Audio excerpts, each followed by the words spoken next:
Okay. All right, let's go ahead and get started. First item is roll call. Let me call this meeting to order. I'm sorry. Can you hear me, Kirby? Yes, sir, we can. All right. Let me call this meeting to order. Can't see you very well, but Item on the agenda is roll call. Yes, sir. Erasmo Villarreal, Present. Jose Tellez, Present. Jorge Dominguez, Rafael Dunez, Present. Fernando, if you can give him a little more time to unmute. Abraham Lugo, Present. Johnny Narvaez, Present. Guillermo Ugalde, Present. George Beckelheimer, Present. Carlos Flores. Present. For the record, Mr. Sherman, you do have quorum. All right, thank you. Thank you. Commissioner Dominguez was present and he's on the video. He just wasn't able to unmute when they called his name. If we can call that again to allow him to speak for himself. Once again, Jorge Dominguez, He probably has his mute button on. Jorge, can you hear us? Present. Yes. There he is. Present. thank you. You can take it from there. And we have one more, Fernando. Hello. The record, we have quorum. Thank you. All right, we Thank have a you. quorum. Thank you. The next item is the Pledge of Allegiance. I guess we can. I can't stand. I guess we might just dispense with this particular item on the agenda. And let's move on to the next item, the consideration of the approval of the minutes. Has everybody had a chance to look at the minutes? Yes. Mr. Chairman, I'd like to make a motion to approve the minutes of the special call meeting of February 20th and regular meeting of March 5th. Okay, we have a motion. Do we have a motion. second? And a second. All those in favor? Aye. Aye. Aye.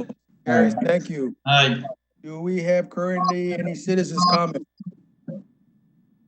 So Commissioner, for this, what we're going to ask is that we pause here for a minute to see if we get any calls. There is a lag, a 30-second lag. Commissioners, if you can mute your mic when you're not speaking, that would help with the echo. One question, Mr. Chairman, Kirby. Is there any action about the canceled meetings? Could you elaborate a little bit on The two that? canceled meetings, do they require any kind of action on our part of acknowledgement or ratification or anything? No, they don't. Thank you. So there is about a 30-second lag from what appears here in front of you and what is being broadcast to the general public. And this is not the only time that citizens will be allowed to comment. They will be given an opportunity for each item when their item comes up. And we have a staff member who will be taking these calls, and then they'll unmute themselves and let you know that there's somebody on the line that has a comment to make. So if you want, when we get to a public comment in each of the items, you can just pause for a minute to see if we get any calls, and then at your discretion, you can continue. Very good.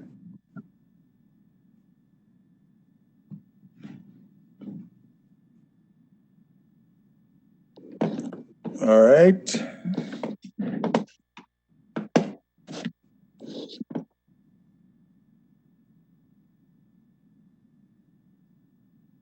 So far, I don't hear any comments from anybody, so let's go ahead and look at moving on. The first item is a public hearing and recommendation of an ordinance, item 6A. And I'm gonna ask, Kirby, can you please read item 6A? I'm trying to get my screen going here. Yes, sir. Agenda item 6A is a public hearing recommendation for ordinance for zone case 24-2020. If you'd like, we have presentations prepared for all of the agenda items, and I can continue. Yes, please continue. Okay.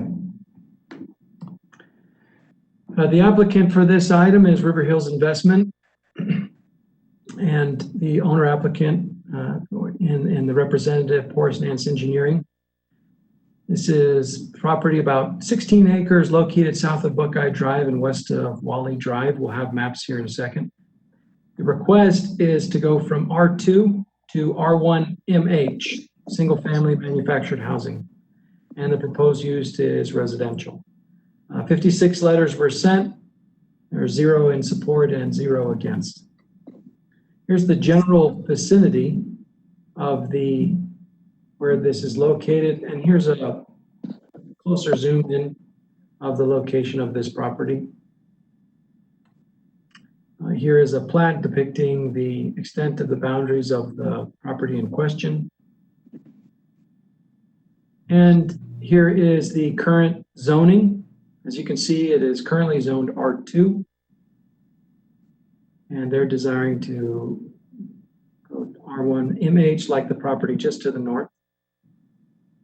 And here is a map of the, a map of the future land use map, which shows that the designation here is mixed between high density residential as well as medium density residential. Staff recommendation is that we support the proposed zone change. The reason why we support it is it conforms with the future land use designations. It's compatible with the uses in the area. They're residential. There's similar types of residential in the area. And the proposed property complies with the requirements. So if you decide to make a motion, here is a framework for you to do so. Any Mr. questions? Chairman, there is an update on this zone case. Out of the 56 letters sent, we received 1 as of this afternoon in favor, 0 against. Thank you. Thank All you. right. Well, this is a public hearing, and do we have anybody that wishes to speak in favor or against this particular item? Mr. Chairman, this is Rafael Vidaurri. At this time, we do have Wayne Nance on the line, who is available to answer any questions that the commission may have. Okay.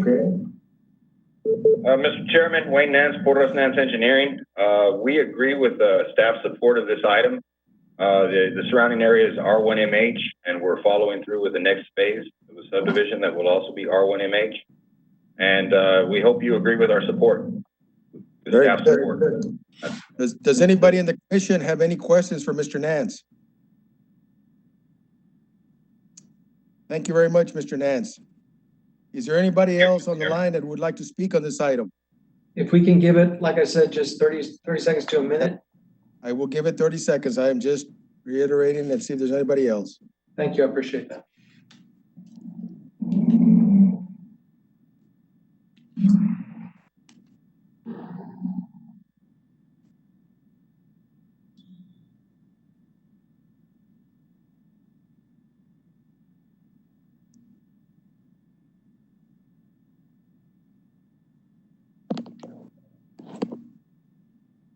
Okay. Is there anybody else on the line? It appears no one is called in. All right, then what are the wishes of the commission? I make a motion to hearing and support staff's recommendation and approve the zone change. Second. A motion. We have a motion and a second. Any questions? If not, No. all those in favor? Aye. Those against? I agree. We have 1 against, is that correct? Or is everybody in favor? In Yes. favor? Favor. Everybody's in favor, then motion carries. Thank you. The next Can you item. just, it'd be better raise our hands or in favor No. instead of announce? I think the best is to do it by voice first, and then if you dissent, we can take a count. Yeah, Thank you. we'll do it that way. But so far, right now, everybody's in favor. All the commission members that are present, so the this particular item, 6A, has been approved. Next item is 6B. This is amending the zoning map of the city of Laredo by rezoning Lot 1, Block 1 of the Mulch Hen. Plat Unit 2 located at 9515 Farm to Market 1472 from R2 to B4. The proposed use is a restaurant with a drive-through serving alcohol. Currently, the site is vacant land and the staff supports the proposed zone change. Kirby, you ready for your presentation? Yes, sir. This is general location of the property in question. Here's a zoom in of the property located just off Mines Road. Here is a plat of the property as it's currently platted with the dimensions, about just over a third an acre. Here's an image of the vacant property as it currently stands. Here's the current zoning. It is currently zoned R2 and it is adjacent to B4. Here's the future land use designation, which designates it as medium density residential. Staff supports the zone change. Now, although it is not in conformance with the future land use designation, it is surrounded by that B4 right there on the corner. So and it also meets the requirements for the B4, the requirements that we have for the ordinance, for the zone. Here's the framework you can use for the proposed motion. Any questions? Nope, this is a public hearing. Anybody who wishes to speak in favor of the zone change? Mr. Chairman, this is Rafael Vidaurri. I currently have Mr. VJ Molchand on the line who is available to answer any questions that the commission may have. All right. Yes, sir, go ahead.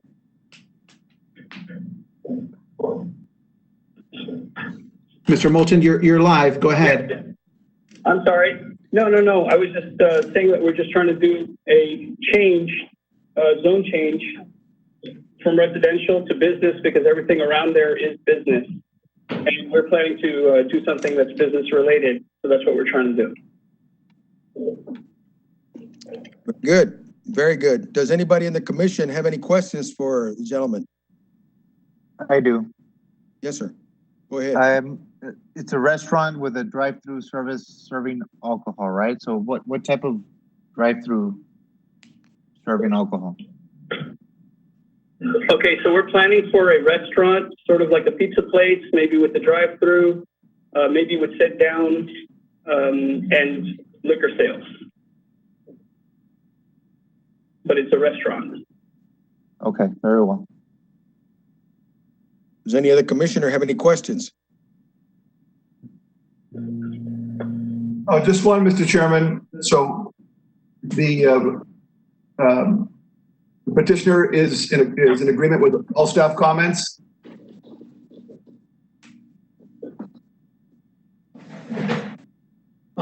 George, on this item, Commissioner Beckelheimer, we don't, they either comply or they don't comply with the requirements. So whereas with the plats, we typically have comments where we tailor we might have some specific things for them to do for their project. For the zoning, we don't do that same thing. So it's either they comply and we're recommending approval because they comply, or they don't comply and we'd like to. Okay. If nobody else has any questions. I have a question. I'm sorry, go ahead. I have a question, real quick. I noticed that the entrance is going to be kind of narrow. Will they need to comply with the state of Texas to have an appropriate entrance to the property, or will they be using the entrance right next door? Well, that goes beyond the scope of this. They will have to work with TxDOT on their access with Mines Road. So this doesn't grant them any kind of access, and we've made that clear to the applicant. That's a separate issue that they have to deal with TxDOT, and this doesn't grant them access to the road. What happened, Kirby, what happened is that we're actually approving a B4 based on the assumption that they will have the right entrance, because we're not actually seeing what they're gonna build in there. So Well, that's the reason of my comment. It's not the only way that they could work out access. They could work out a shared access agreement with their neighbor.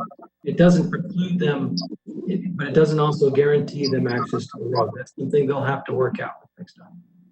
Okay, I understand that. thank you. Does anyone else have any question from the commission? Well, I don't want to waste a lot of time about this, but they're aware of that, Kirby? They're aware of that? Yes, sir. Okay. They've been made aware. I think what we need to understand here is that we're looking at zone change right now, not a development deal. This is a Right. zone change.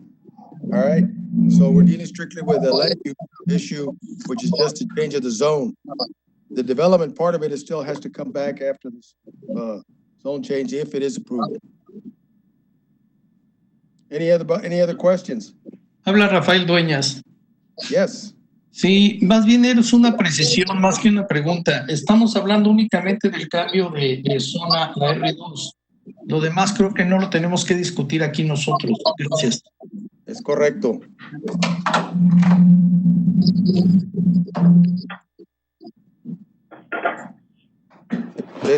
El cambio de zona es todo. ¿Alguna pregunta? Anybody else have a question? Okay. All right. Is there anybody else on the line, Mr. Vidal, that would like to speak for or against? One moment, sir. One moment, please. No, there is nobody else that's called in. All right. If there's nobody else on the line, what are the wishes of the commission? I'll make a motion to close public hearing and support staff recommendation for the proper. Second the motion. Second. All right. We have a motion and a second. All those in favor signify by saying aye. Aye. Aye. Is there anybody against? If nobody's against, the motion carries unanimously. All right. Next item that we have is item 6C. And Kirby, I'm gonna have to ask you to read item 6C because my internet just dropped. I need to get back on the system here. Yeah, no problem. And just a reminder to the commissioners, if you're not speaking, just to mute your mic. It helps us very much to maintain the audio quality. Okay, agenda item 6C is a public hearing and recommendation of an ordinance for zone case 26-2020. The applicant is Juan Ignacio Garcia. The property is located in the Del Mar Hills subdivision. The request is to go from the RS residential suburban zone to the RO residential office zone. The proposed use is for office multifamily. This is the general location on Del Mar. Here is a view of the amended plat, the Del Mar Hills plat. This is lot 302. Here's a view of the residential home that used to be on the lot. Currently, the lot has been demolished. Here's a aerial showing the now vacant property there on Del Mar. It's important to note the location here, very close to the intersection with Broadcrest Drive. And here's a view of the current zoning. The current zoning, as you can see, is RS. And here is the future land use. The future land use designates this area as low density residential.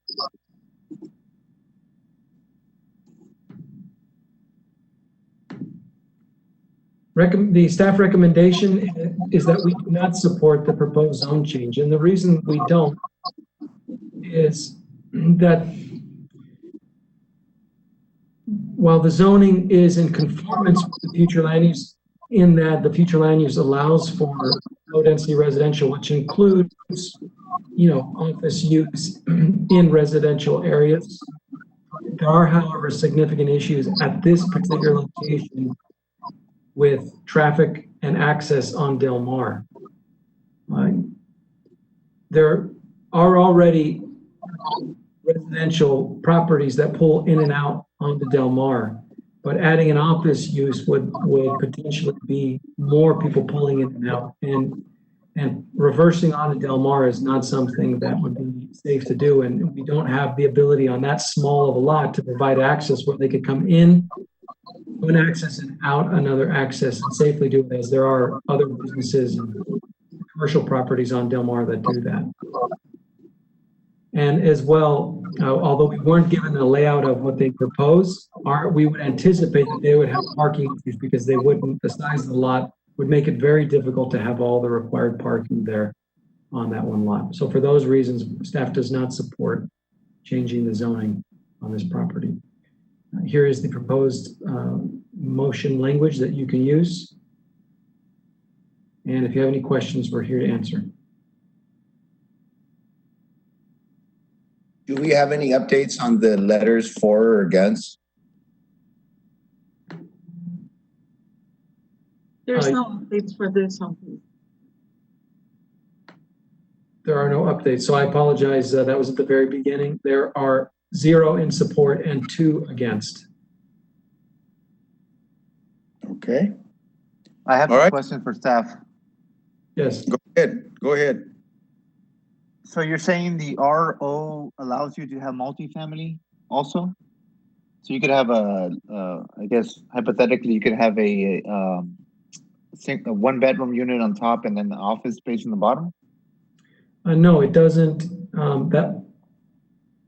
Maybe Ale, you can chime in. That may have been what the applicant is Yes, proposing to do. the RO zoning allows for multifamily and also offices. Okay, so then you could have a single family, oh, I'm sorry, an apartment on top and then an office space in the bottom. That's correct. But you would have to meet the parking requirements on the and all the other requirements. And the access to the property, which at this point it doesn't. It's just a single access road for one way, not for both. And they didn't provide any layout as a proposed project, so we don't have anything other than what we could see on the aerial. So would it be better for the applicant to submit a permit, a special use permit, or a conditional use permit to see the layout? And because the access to the traffic access is not really within our purview. I mean, it's a traffic issue, not planning, zoning, right? Well, it is in so much as we can anticipate there being an issue. Now, with the last one where we were talking about access onto Mines Road, we were just saying that Mines Road, or we didn't foresee any issue with that, but they have to work that out with TxDOT. This is a little different situation. We're not supporting as staff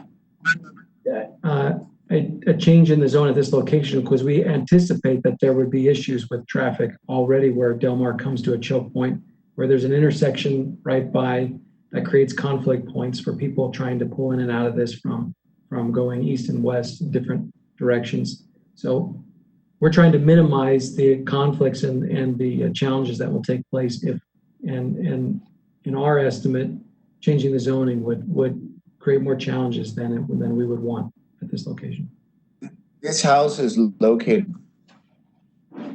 house is away from where Del Mar Boulevard goes from 4 lanes to 2 lanes. And at 5 p.m., that traffic clogs up there as you go from west to east. On 403, just outside of the boundary, that's where Del Mar westbound traffic or eastbound traffic goes from 4 lanes to 2 lanes, or 2 lanes to 1, that one way going. Mm-hmm. And every day starting at 5 p.m., there's a bottleneck there all the way back to the traffic signal, which is on the west side, across from Rangel Field, which is the park just north of Del Mar Boulevard. But this neighborhood has traditionally been in opposition of all the zone changes, and they vigorously have shown up at every meeting when other properties have shown up, have come from down the block to try to change the zoning from R1 to RO. Yeah, but we have the same issue of the bottleneck feeding into the bottleneck, traffic feeding into the bottleneck at the intersection of McPherson, that McPherson Road and Delmar, right? There's offices there. Yeah, but already. this is different. This is in the middle of this is a residential area. This is not even coming close to being an RO area. But right here where you're at, you're gonna have issues whether or not even with enough parking, but you're already feeding into the traffic problem. I feel it's the same. It's the same because you have traffic feeding into that Delmar Road from the office space right there in that intersection where you had that cafe shop and stuff. Yeah, but you got a traffic light there. That's the difference. You have a traffic signal there to control that one. And actually that but it's still feeding into the traffic. It's still feeding into the Delmar Well, Boulevard. There is no difference. The issue here that Commissioner Tellez is trying to say is that specifically where this lot's located, if you change it from, let's say, a single family residential to a multifamily, or where you're gonna have multiple uses of office people coming in and out, the traffic flow right there is a choke point, which is gonna create conflicts. And that's what he's trying to say, and that's I agree with him. I mean, if any of us have driven through there 4:30 on, you'll see that becomes a big choke point there. Yeah, you're right, but there are mechanisms to control that. You could only do a right turn only to exit. That is true. You can do that, right turn only, yes. Okay, well, what is your question though, or what? The opposition, the non-support of the item. I think eventually this road shouldn't be. I think at this point, let's do this. This is still a public hearing. You kind of noted your concern, which is you're not agreeing with staff. That's your issue right now. Yes. All right. So let's do this. This is a public hearing. Let me ask and see if there's anybody on the phone who wishes to speak to this matter, either for or against. Mr. Chairman, this is Rafael Vidaurri. I do have the applicant and owner, Mr. Juan Ignacio Garcia, on the line right now. All right. Go ahead, Mr. Garcia.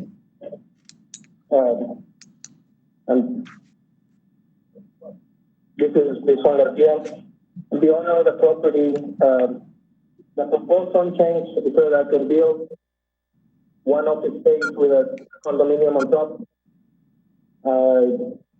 There should be enough space for parking. Are there any questions from the commission? This is Mr. Dominguez. I would like Mr. Chairman to see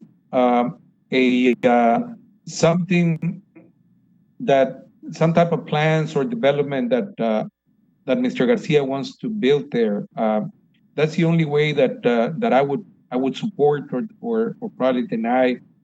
The reason being is that, and that's why I mentioned on the previous item that it's for us better to see what they're going to build, even though I'm aware that we're changing the zoning, but we need to know what they're going to build there.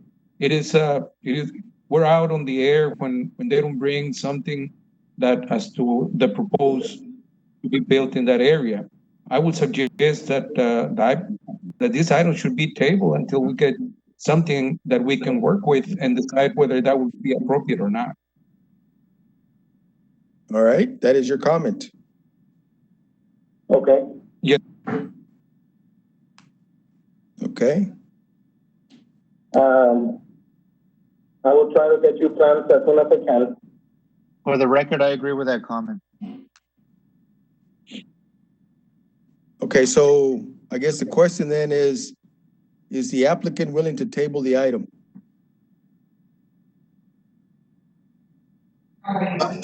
Mr. Garcia, it was just requested of you if you would be willing to table the item. Sure, I agree. Mr. Chairman, would you be to take comments about against? I'm Yes, sorry. with a motion to table the item. Mr. Chairman, are we able to proceed with the motion to table before you ask if there's anybody to speak against? It's a public hearing. I do need to take anybody else who wants to speak on the item, at least one more person if there's against. Chairman, Yes. Chairman, may I ask a question to Mr. Garcia? Yes, Mr. Garcia, the condominium that you plan to build, is that for purchase or for rent? I can barely hear you in my phone. The condominium that you mentioned that you were planning to put on this property, is that for purchase or for rent? Say again, I'm sorry. The condominium, would it be for purchase or for rental? Can you restate that, Rafa, please? Absolutely. Mr. Garcia, the question from the commission is, will the condominium be for sale or for rent? I'm planning to use the office for myself. Either to rent it to something, to a customer with low traffic, like a lawyer, or to either use it for myself to show art pieces as a studio. The apartment for the condominium would be rented. Okay, thank you. all right. Commissioner Villarreal, if there is anyone to speak against or that calls in on this number, then our staff person will unmute themselves and let us know. So if that, Okay. assuming that he has not done that, there is nobody waiting on the line. There's nobody waiting on the line as far as we know. All right. Well, this is a public hearing. If I understood correctly, and correct me if I'm wrong, because sometimes it's difficult to hear the people on the phone. The applicant is willing to table the item. Is that correct? That was correct. All right. Yes, Mr. Chairman. Therefore, I will ask for a motion to table the item.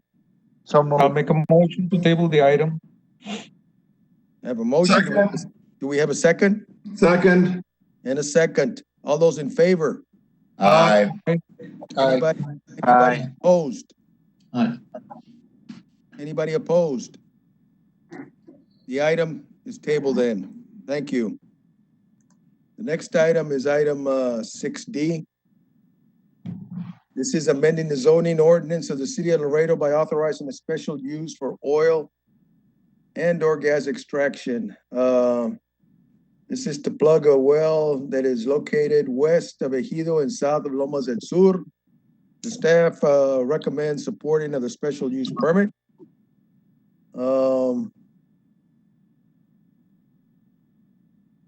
This is a public hearing. Is there anybody on the line who wants to speak in favor of this or against it?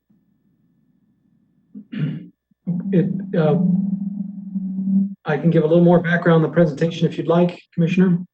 I think it's pretty clear cut. I mean, this is one of those items that as you're going through the land development code and redoing it, it's one that really doesn't need to come over here. It's an administrative matter, in my opinion. But since the ordinance has not been changed, we've done enough of these where I think we're pretty clear on what the action requested is. I'm ready to make a motion to approve. Well, let me just ask one real quick question. Is there anybody on the line that wants to speak for or against? Mr. Chairman, this is Rafael Minauti. I do have Mr. Tom Lamont, the applicant on the line for this item.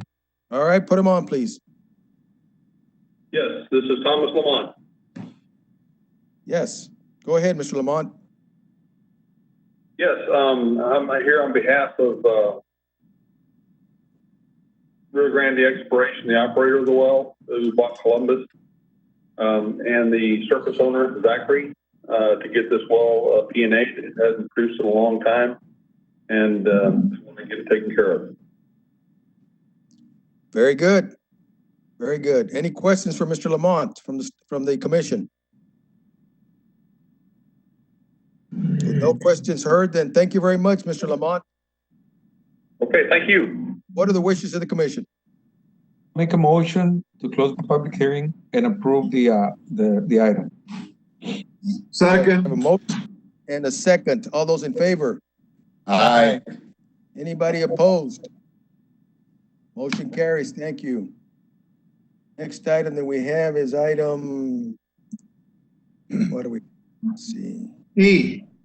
6E, amending the zoning ordinance of the city of Laredo by rezoning approximately 179 acres located south of FM 1472 and west of Wood Duck Drive from AG to R1A from AG and R1A to M1. The proposed use is light manufacturing. The site is currently vacant land and undeveloped.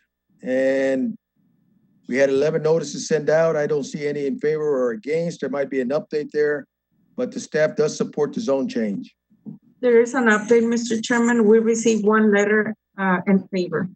One letter in favor. Okay. All right. Kirby, do you want to go ahead and give us a presentation on this one?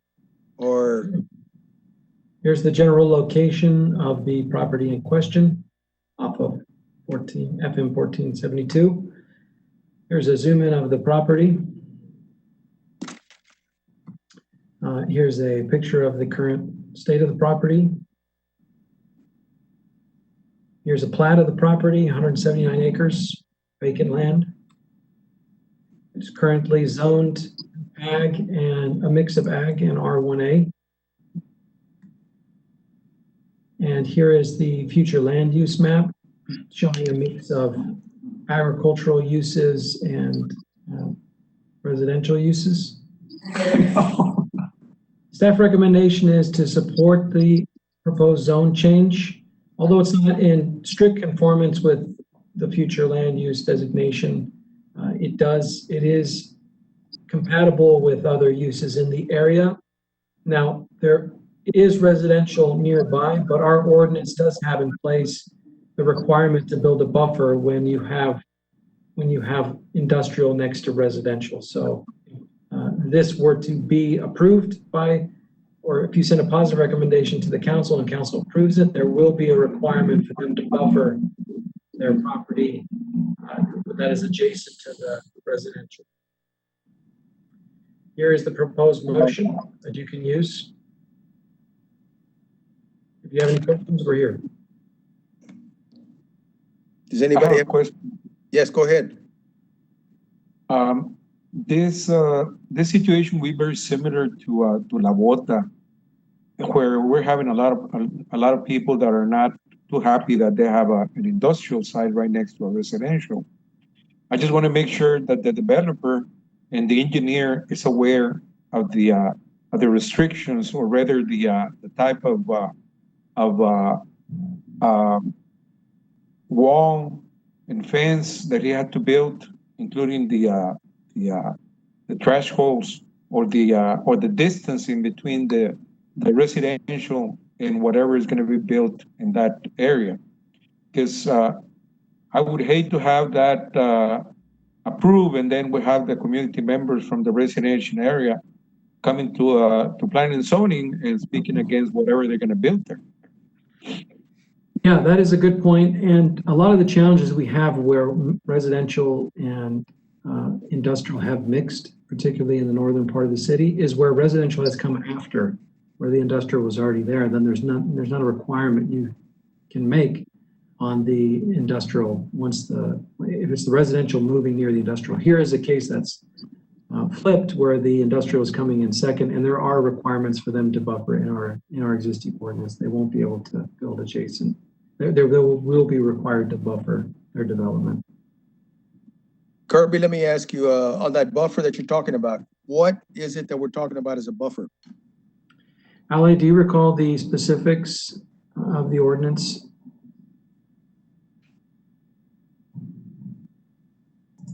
I believe as per section 2477-2 is about 100 feet between the residential and industrial.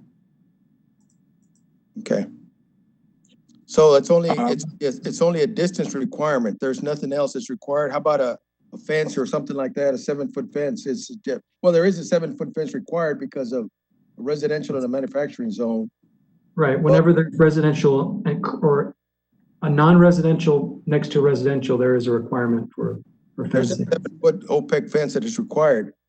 My recommendation on this would be, and I don't know the elevations on this thing, But normally, if you're gonna do M1 and you're gonna have truck movements and stuff, that particular area that has got residential on it, I would recommend that they berm it up as much as they can, put the fence up, so where you have a barrier that's at least 10 feet high, and that they also plant trees so that the trees can break the noise down for that residential area. I see also, Mr. Chairman, I'm looking at the plat and the area that they're gonna be accessing this property is pretty small compared to the property that we're gonna approve. Right. And that might be in conflict with the entrance right next to the residential. So yes, I think we need to put some restrictions there and the engineer to know about it before we approve it. I agree with Kirby. I mean, it should be approved, but with conditions that the engineer and the owner knows about it, because we need to protect the community that it's there already. Yeah. A point of clarification: when you approve a zoning ordinance, there aren't conditions in this case that you can add.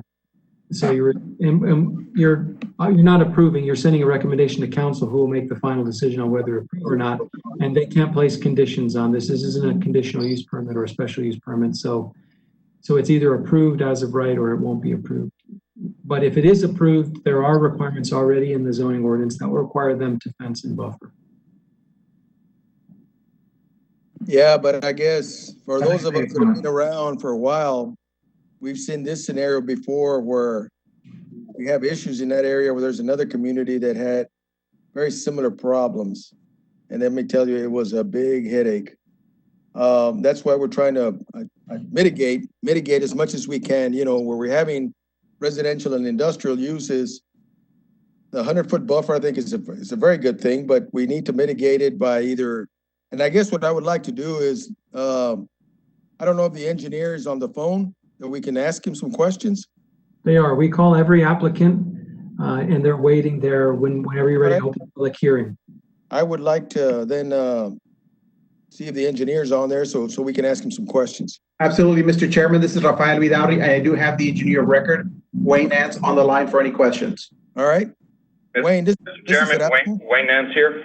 I heard the backdrop, and yes, the owner, I went over this personally with him yesterday, the conditions that are outlined 1, 2, 3, and 4. He understands that the buffer is required in accordance with the ordinance. He also understands that the ordinance also requires an opaque wall, and is completely on board with that. There's another natural buffer that will occur here. It's not shown on those maps because it doesn't show topography, but there's a natural low that descends from the Mines Road, and it comes along the residential area. So there's for lack of a better word, there will be a natural stream that occurs between the residential area and this manufacturing area that's gonna like basically preclude any buildings in that area because it's gonna be a low. So based on what you're saying, any other questions? Yeah, based on what you just said, what is your best guess then? I mean, obviously there's a 100-foot buffer. Based on what you just said about the low area, are you saying that you're gonna get away from that, or are you gonna fill that to build, or what's the plan there? Well, what I'm saying is that there is a natural low in that area, and what I'm going to do is that as I reshape the land, I'm going to I'm going to push that land, the low, so that it is within that 100-foot buffer that you all are talking about. So there's not going to be anything to be built there or parked there. Well, I mean, but you couldn't do that anyway. Well, in the buffer, you couldn't park stuff. Yeah, you're absolutely right. I would like for it to double as a creek area anyway, because then it inherently becomes like a green space, if you will. Well, that's exactly where I was going with that, to be honest with you, Wayne. Which the next thing I was going to ask you is, a good buffer is obviously a 7-foot wall, but because it is a green space, I think what would be a nice thing to do is to plant some some trees that as they grow, they will act as a noise breaker for that subdivision. because you know, truck movements, 179 acres of truck movements is gonna generate a lot of noise. Trucks don't move during the day only, they move at night and at all hours. So is that a possibility that something like that can be done too? The property owner will not disagree with that. Okay. All right. I have a comment, real quick, Mr. Chairman, if you can allow me. Sure, go ahead.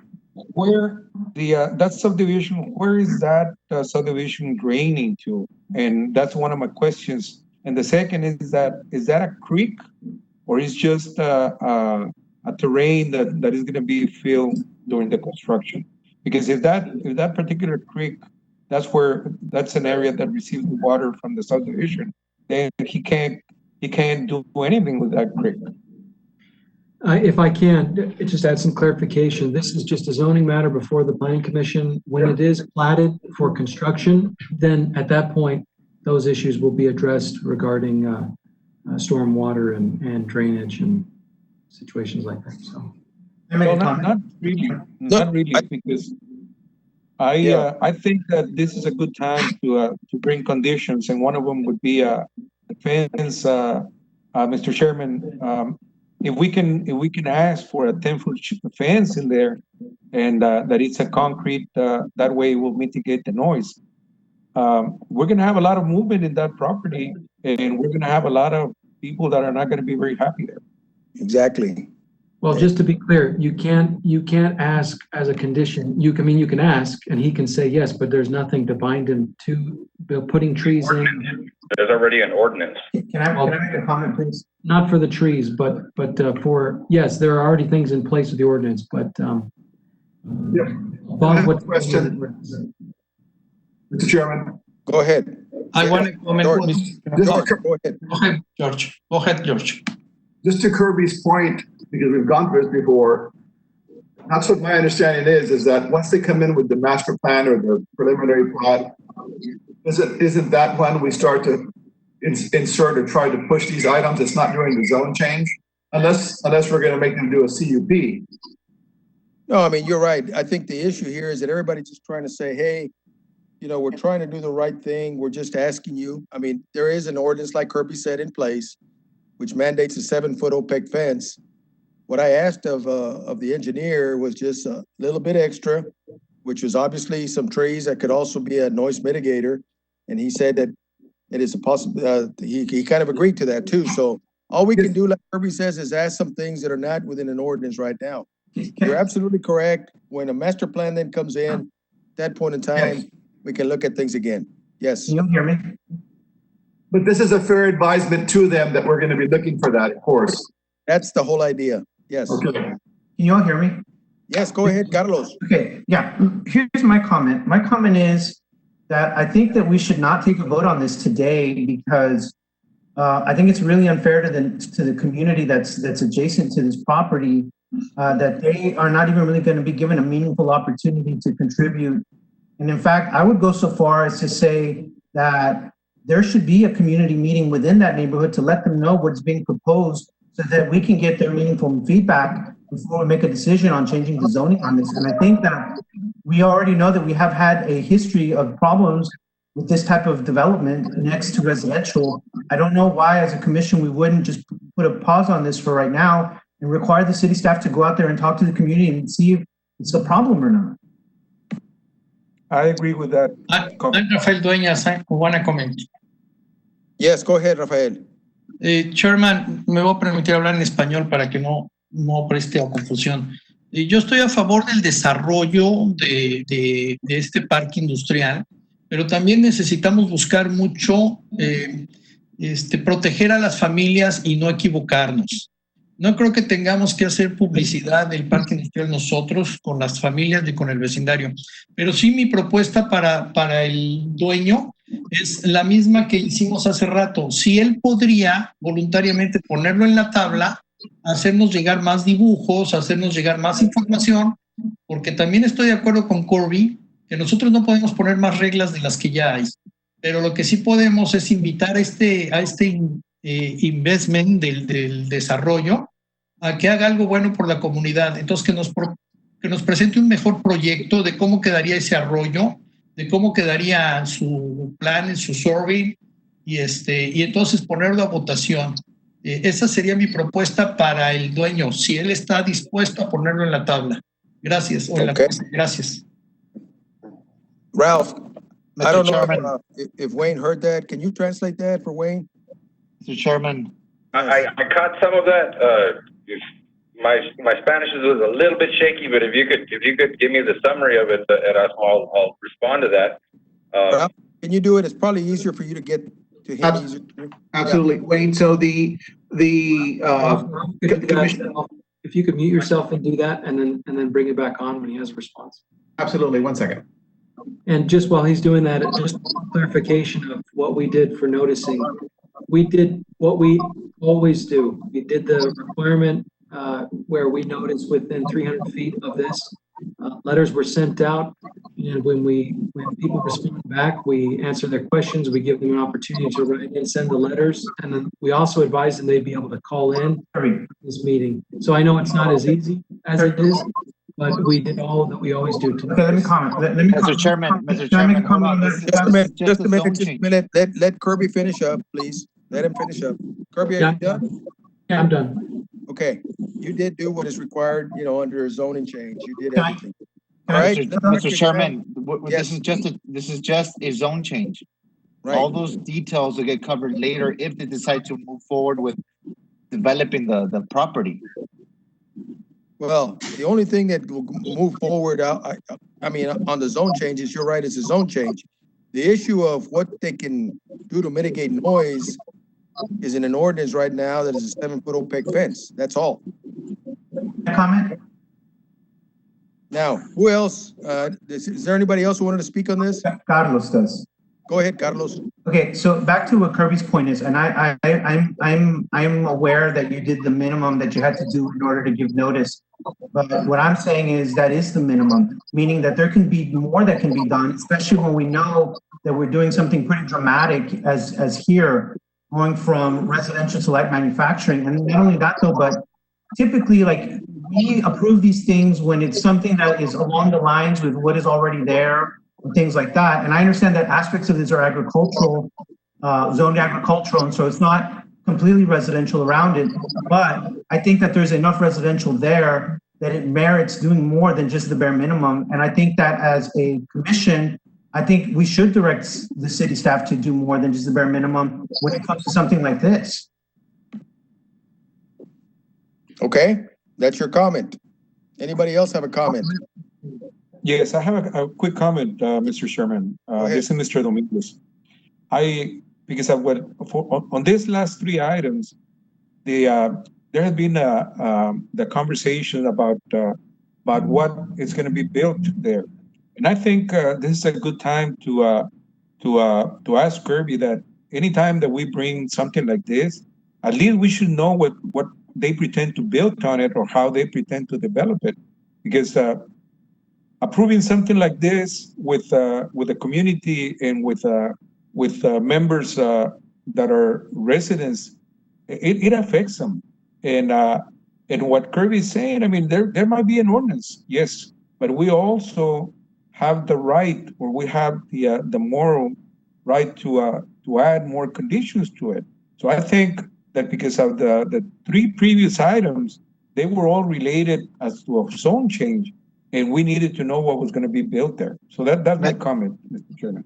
Mr. Chairman. Yes. Please, can I have a comment? Can I add to that? Because it's impossible for someone to come up with a plan on a zone change.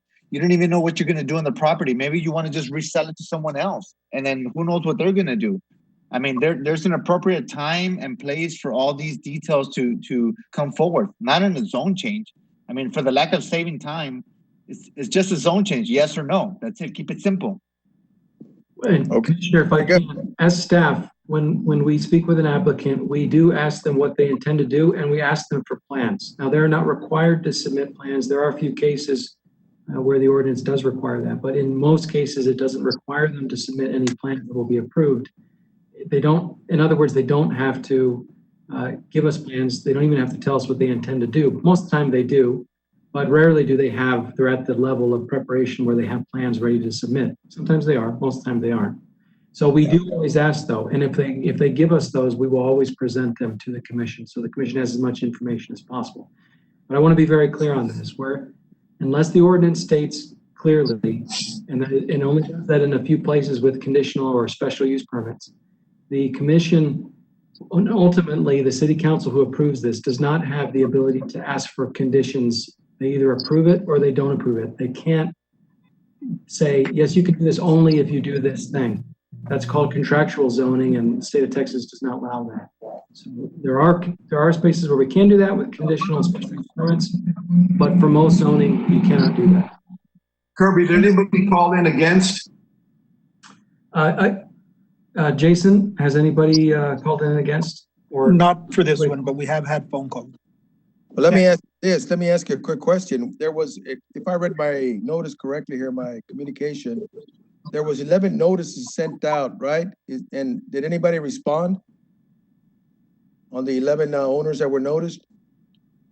Ale, is there any update? We only received one in favor, 0 opposed. Okay. All right. I have a quick comment. I'm sorry? I have a quick comment. The only thing that I want to add is really the thing that kind of confuses me, and I'm sure is going to confuse the applicants, is when we get into this process, I feel like the finish line is always changing. And I would like to see more consistency. And to be fair to the applicant, I just feel sometimes when we talk about what we can do, what we can make them do, or suggestions, I feel what we're doing is changing the finish line. And I would like to stay away from that. That's my comment. Thank you very much for your comment. All right. I agree. Last comment. Commissioner, this is Rafael Vidauri. Mr. Nance would like to address the commission if that's acceptable to the commission. Go right ahead. Go ahead, Wayne. Mr. Chairman, I wanted to let you all know that that first of all, this area, there's industrial to the south. So this area is not a stranger to industrial. That's important to note. Whenever the people that have moved in here, this area, the international industrial area, is surrounded them and is adjacent to them. The other thing is we will follow the ordinance, which requires the walls and all the buffering that you require, but we can't do that yet because I can't move forward with platting until I have a zone change that's appropriate for the platting.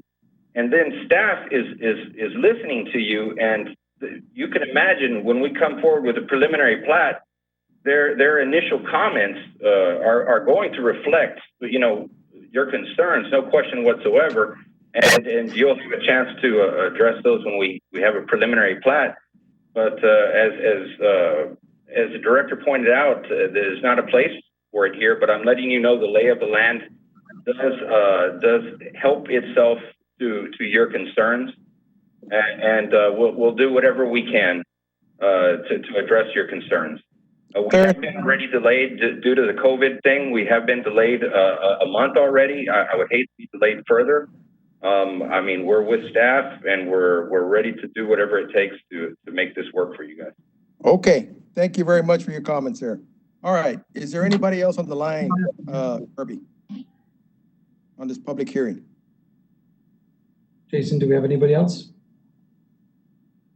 Hearing none? No, we don't. All right. If there is no other. Mr. Chairman, I move that we close the public hearing and recommend approval or support staff's recommendation. All right. Second. Do we have a second? I'll second that. All right. We have a second. All those in favor? Aye. Aye. Aye. Aye. Okay. All those against? I'm against it. All right. We have one against. Motion carries in. Thank you all very much. Commissioner Flores is against it. Okay. Next item. Item 6F. This is amending the zoning ordinance of the city of Laredo by rezoning approximately 11.63 acres. And it is located south of FM 1472 and east of El Pico from AG to M1. The proposed use is light manufacturing. It's currently vacant land. And the staff supports the proposed zone change. Herbie, your presentation, please. Yes, the proposed use here is light manufacturing. And this is the general vicinity, very close to the previous one, FM 1472, northwest side of the city. Here is a view of the property parcel in question. Here is a view of the property from the road. It is a vacant property. Here is a view of the plat. It is currently zoned agricultural.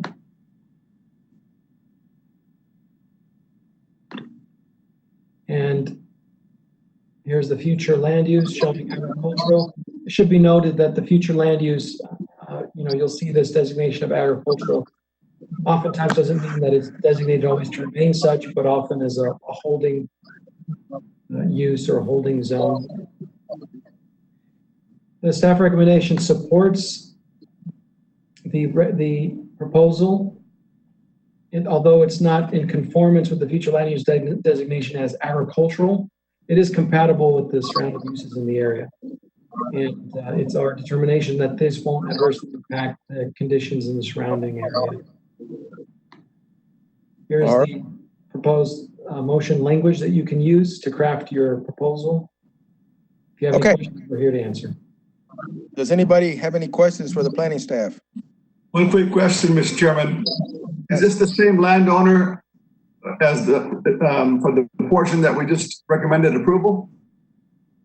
It's the same engineer representing, but I don't believe this is the same owner. Because this is adjacent to that land, correct? It is nearby. Well, it looks like it's immediately adjacent to it. It's not? It may border. It's the same landowner. It is? I think it's the same owner, Jose R. Medina. Very good. That's it. It is the same owner. I think. Jose Medina. Okay. Yeah. Well, we can get that response right now. I guess at least part owner, yes. Jose Medina has his name as one of the owners on both. That's true. There is a LLC on this thing too. On one of them, yes. Yeah. Okay. Well, this is a public hearing. Do we have anybody on the phone that wishes to speak for or against? Mr. Chairman, this is Rafael Vidaurri. I do have Wayne Nance on the line on this item. All right. Go ahead, Mr. Chairman. Wayne Nance, Porter's Engineering. Yes, we support staff on this one, and it is adjacent to the one that we just talked about, and an extension of the M1 to that area. Okay, very good. Any questions for Mr. Nance? All right, none heard. Thank you, Mr. Nance. Is there anybody else on the phone that would like to address the matter, this public hearing?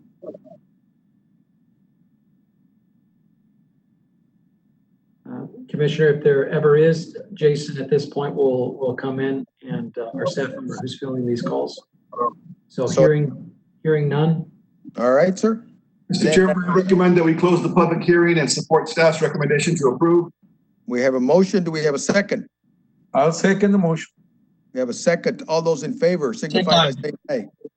Aye. Aye. Against. Aye. All those against signify by saying I vote against. I'm off for Carlos. Carlos, you're voting against, right? Correct. All right. Everybody else is in favor. The motion carries. Thank you. The next item is item 6G. This is the amending the zoning ordinance of the city of Laredo by authorizing a special use for a restaurant selling alcohol on Lot 4A, Block 1, Vista Hermosa subdivision, located at 5507 McPherson. And this is currently the site of Albatross Indoor Golf Laredo. Okay, the staff's recommendation on this item is does not support the request for an SUP. I believe this property did not have adequate parking is the reasoning. Both that and something else as well. All right, make your presentation, Kirby. All right, here's the general area near McPherson. Just off of McPherson, here's a aerial view of the property. Here is a picture of the property and here's an aerial view with an angled area view, just so you can get a little view of the parking, the way it's arranged there in the front and the back. And here's a view of the proposed site plan. Here is an example where we asked for details and they were provided. This is a letter from the applicant. Ale, did you want to say anything about this letter? Yes, this letter is a requirement as per the application to provide with a narrative for the business. To require or to state what, Ale? The narrative for the new business, the hours of operation, the parking spaces available. Okay, so this is their statement of their intent to be open during the hours of operation and the parking that they have, yes. Here is the current zoning, and it's currently zoned. And here is a view of the future land use, which is neighborhood mixed use. Staff does not support the request for this SUP, and that is because it doesn't meet the requirements of the ordinance. The ordinance requires that it be 300 feet door to door. It would be no closer than 300 feet to a public park. And I said door to door, but from the door to the public park. And also there are requirements for parking spaces. The calculations are 58 would be required, and they're only providing 38 by their statement in their diagram, and they're 20 short. And so we can't recommend approval when it doesn't meet the guidelines set down by the ordinance. Here's the language for the proposed motion, and if you have any questions, we're here to answer. All right. Does the commission have any questions for the planning staff? All right. Is there anybody on the line that would like to address this issue? Public hearing. ¿Qué tipo de restaurante es Kirby?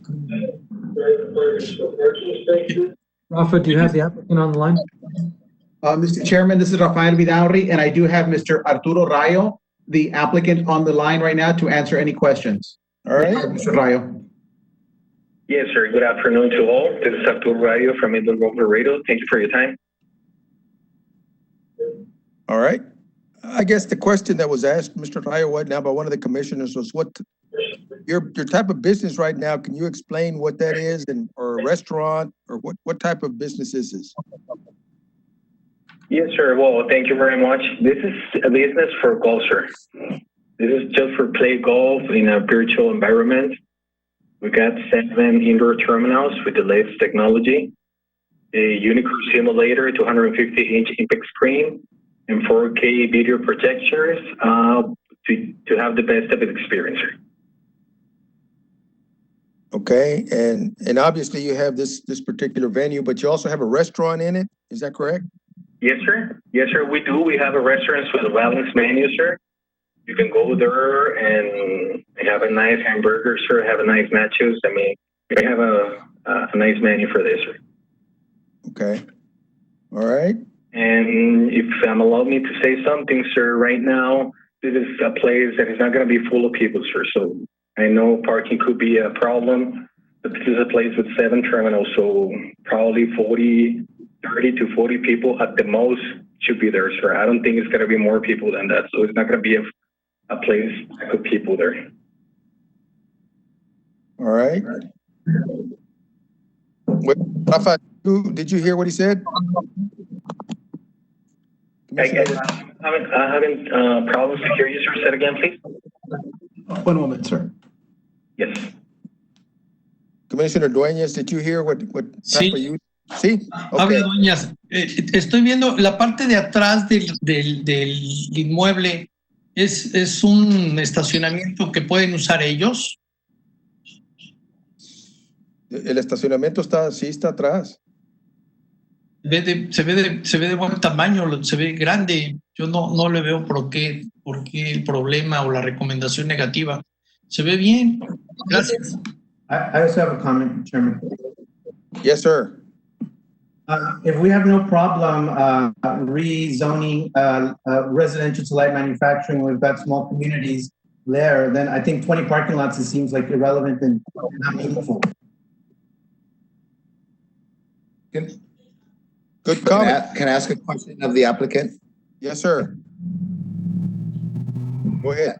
Are there any of the conditions that the staff has put into place? I believe there's 19 conditions. Are there any other ones that you do not have or that you have a problem with?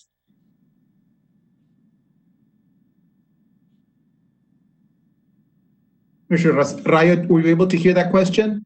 Can you please restate it? No, sir. I mean, I can't hear anything right now, sir. I'm hearing the speaker. Mr. Rayo, let me repeat the question. The question from the commission was if you are okay with the 19 conditions that are being placed on this request. What are the conditions, sir? I'm sorry. These are the conditions that we reviewed with the applicant. If one commission, we've already reviewed them, but we can go over them again right now during this meeting.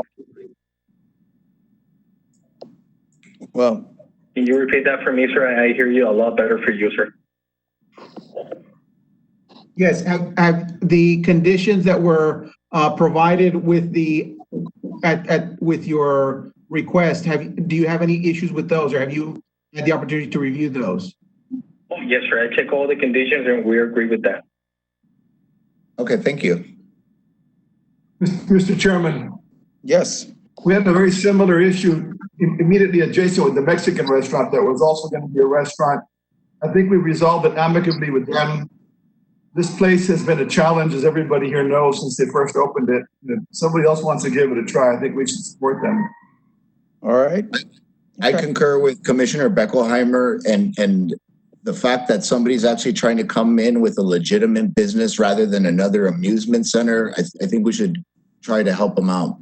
I agree. Very good. Dueñas, otra vez. Yo estoy de acuerdo con Carlitos Flores y con los demás comisionados. Creo que el poner un pretexto de 2 o 3 lugares de estacionamiento no debe ser obstáculo para detener un small business. Pienso que hay que apoyar este small business. Gracias, Chairman. Okay. All right. Well, this is still a public hearing. Mr. Rayo, thank you for your comments. Is there anybody else on the line that wants to address this issue? Yes, Thank you very much, guys. Councilman, Commissioners, I have somebody on the phone. Besides the one on the phone, Ms. Silvia, we also received 4 prior phone calls to the same zone case. All 5 do not support. And I have Ms. Silva here on the phone. All right. Put her on. Ms. Silva? Remember, just 3, Chairman. Yes. Estamos con este problema 3 veces al año. Acabamos de ir a una junta, bueno, 3 juntas, ¿verdad? Porque pidieron ya habían anteriormente recibido una aprobación para vender alcohol en la Casa México y ya se la negaron. Okay, ahora están pidiendo, donde iba a ser como un golf o algo como eso, están pidiendo el permiso para poder vender alcohol. Okay, estamos en contra. Llevamos 300 algo de firmas, llevamos reportes de policía a la junta, llevamos documentos y fotos de lo que se pasó, o sea, de todo lo que estuvo pasando. Llevamos cartas de la escuela Newman de los daños que hicieron dentro de la escuela. Okay, toda la colonia estamos unidos para no aprobar eso.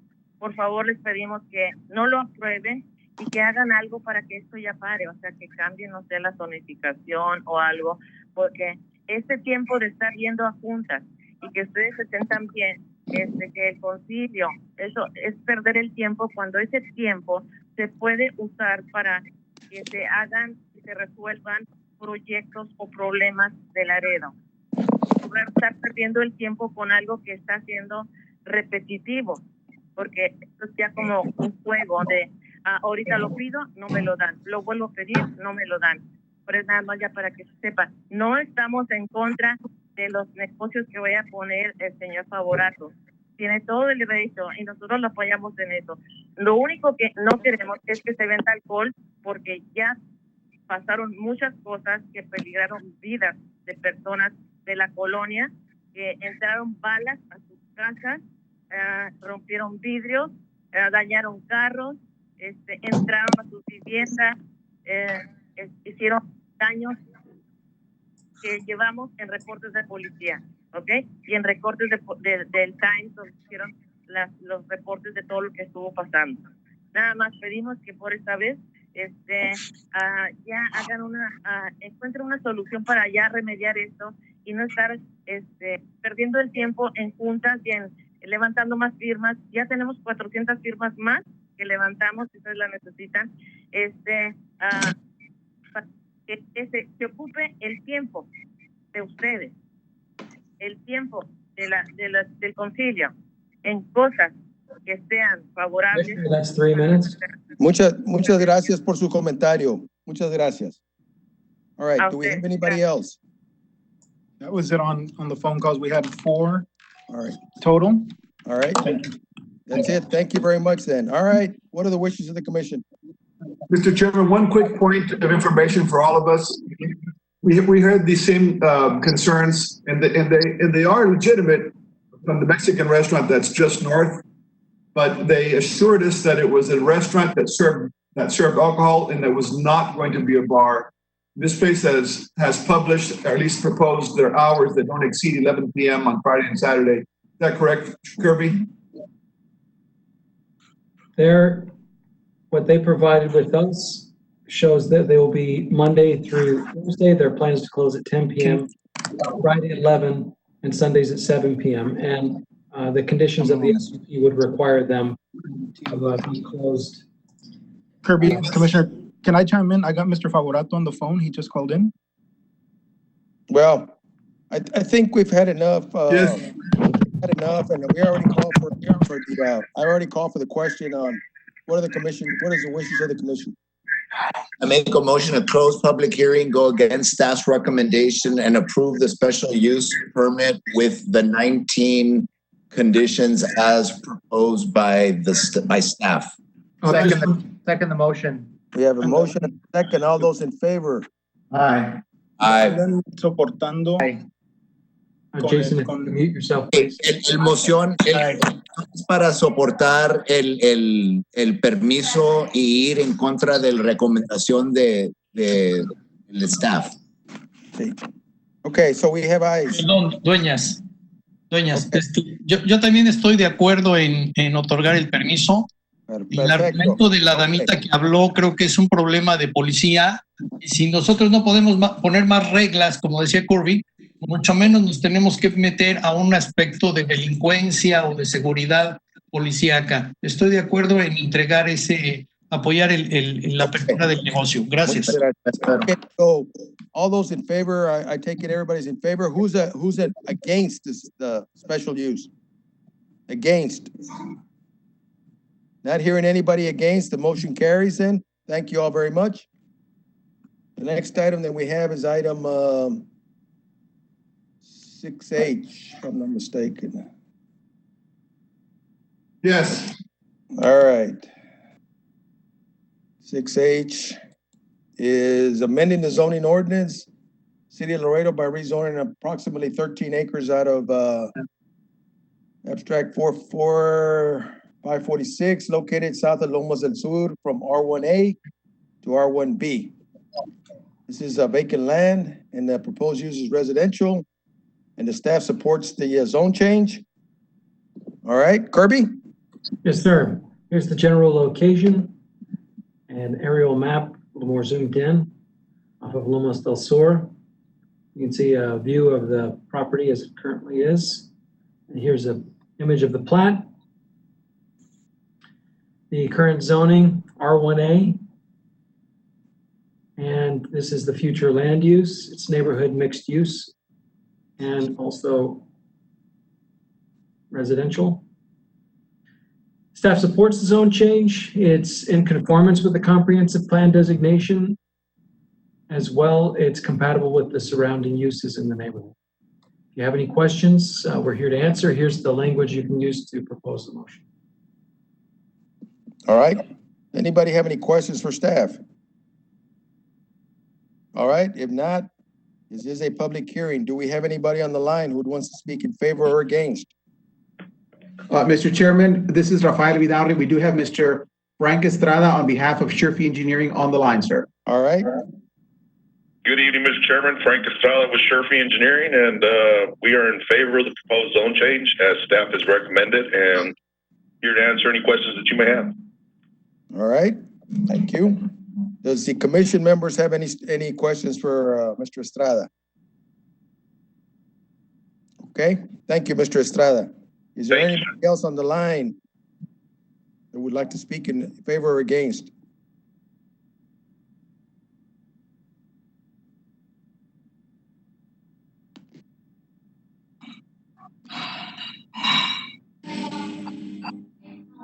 No one? I take it there's nobody else that's going to speak on this matter. Is that correct, Kirby? That's correct. I move that we close public hearing and support staff's recommendation to approve. Okay, I'll second the motion. Second, all those in favor? Aye. Aye. Aye. Anybody against? Motion carries. Thank you. Next item is public hearing, amending the zoning ordinance, City of Laredo by repealing ordinance 2018-0-168, authorizing a special use permit for restaurants serving alcohol at lot 64 and 65, block 2, North Creek subdivision located at 1010 Hillside Road. The applicant seeks a new permit to change the permit holder. This item was tabled in February the 20th. The staff does not support this application. The site is a proposed restaurant serving alcohol. And Kirby, you want to go ahead and letters send out 24. There was 0 in favor, 4 in opposition. Kirby, you want to go ahead and give us your presentation on it, please? Yes, a quick review. Here's the general location. In the city, it's 1010 Hillside Road. Here's a view, an aerial view of the property. Here's another aerial view showing a little better the parking that's here. Here's the view of, there were several pictures. I just pulled out the one that highlights the biggest issue with the parking. Not only is there not enough, but the parking as laid out doesn't meet the requirements. And we can speak to that more if we need to. Here's the layout that they proposed for the parking for their site plan. And here's the statement they're required to provide as part of the SUP that states their plan for when their hours of operation and the parking spaces that they have. It's currently in the 1 zone, and excuse me, and it's a future land. This area is designated as neighborhood mixed use. I'm sorry, it's designated as what? Neighborhood mixed use. Okay. Mr. Chairman, if I may jump in, this is one where we tabled it so that they could figure out how to adjust their square footage and come up with a better, with an acceptable parking solution. Well, that was the question I was going to ask, is they had come back with anything on the parking issue? And this, I presume, would be that with them, correct me if I'm wrong, Kirby, they've shrunk their square footage to also shrink their parking requirement? So Ale, you correct me if I'm wrong, but they have not changed the outline. They have not changed the amount of square space they're utilizing. They've not changed the number of parking spaces that doesn't affect the number of parking spaces they need. So in other words, they still need 30 parking spaces, but they're only showing 22. But of those 22 they're showing, only 18 actually meet the requirements of our parking ordinance. So they're actually missing 12 parking spaces at that location. In addition to that, one of the other things they didn't meet was that they were closer than 300 feet, which is the requirement. They have to be farther than 300 feet door to door from residential, and they were only 280 feet. So those are the reasons staff doesn't support. And Ale, am I correct that they didn't change the usage of their square footage? It didn't affect how many parking spaces they need. Is that correct? Ale, we can't hear you. They used to have a contract with the neighbor for a remote parking, and they lost that contract, so they couldn't provide the additional parking. The square footage hasn't changed. They didn't change the amount of square footage they're Right. utilizing. They didn't. Okay, all right. This Mr. is a Chairman. public hearing. Just a minute. This is a public hearing. Let me see if we got anybody on the line who would like to speak for or against.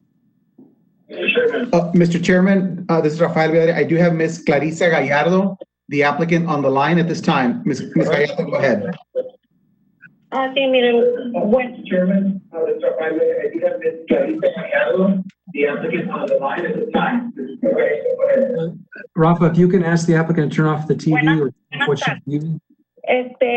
yo siempre que la última vez que hablamos en la junta se me había puesto que si podía agregar más estacionamientos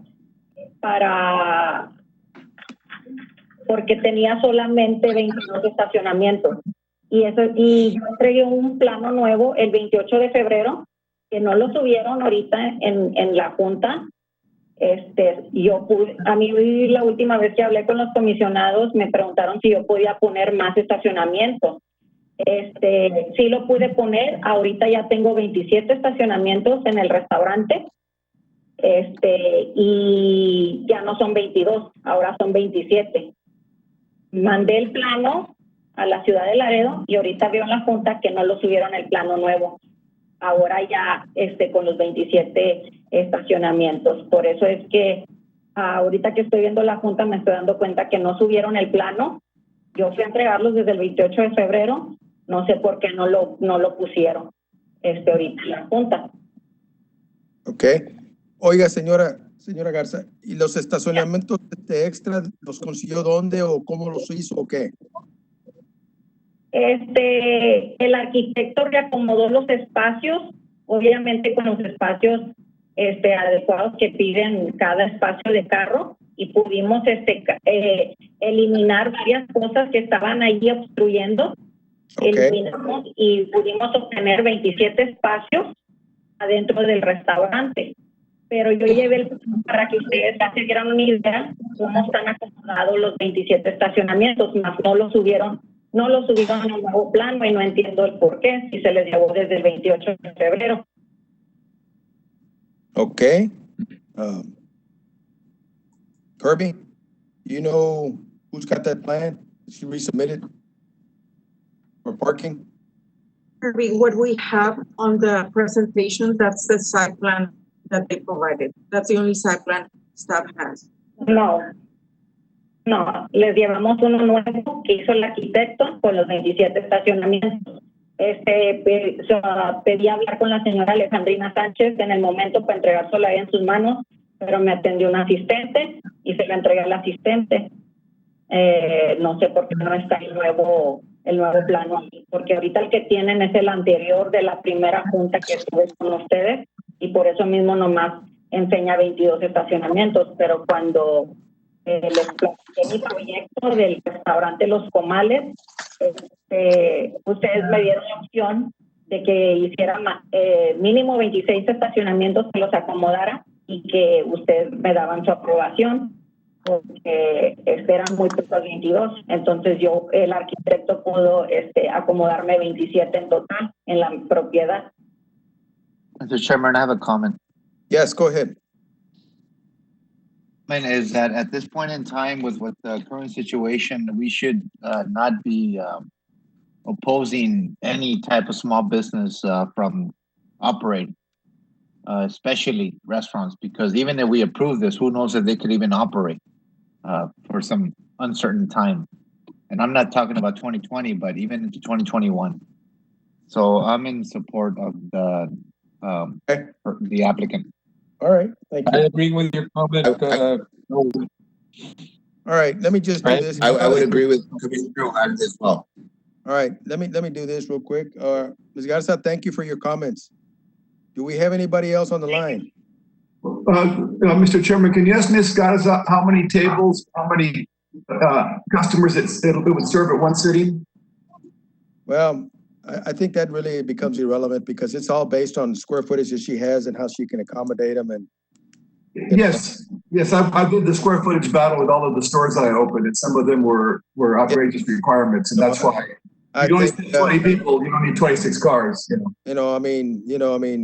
I think right now, based on the site plan that they submitted and it looks like, it's about 1,900 square feet inside, so based on what they submitted and that dictates, the number of parkings and stuff, but if she's come up to 26, that's a heck of an improvement now. A little disappointed that somehow that particular submittal, for whatever reason is misplaced. And, I was really hoping that, because we did ask for her to come back with something that this commission could see.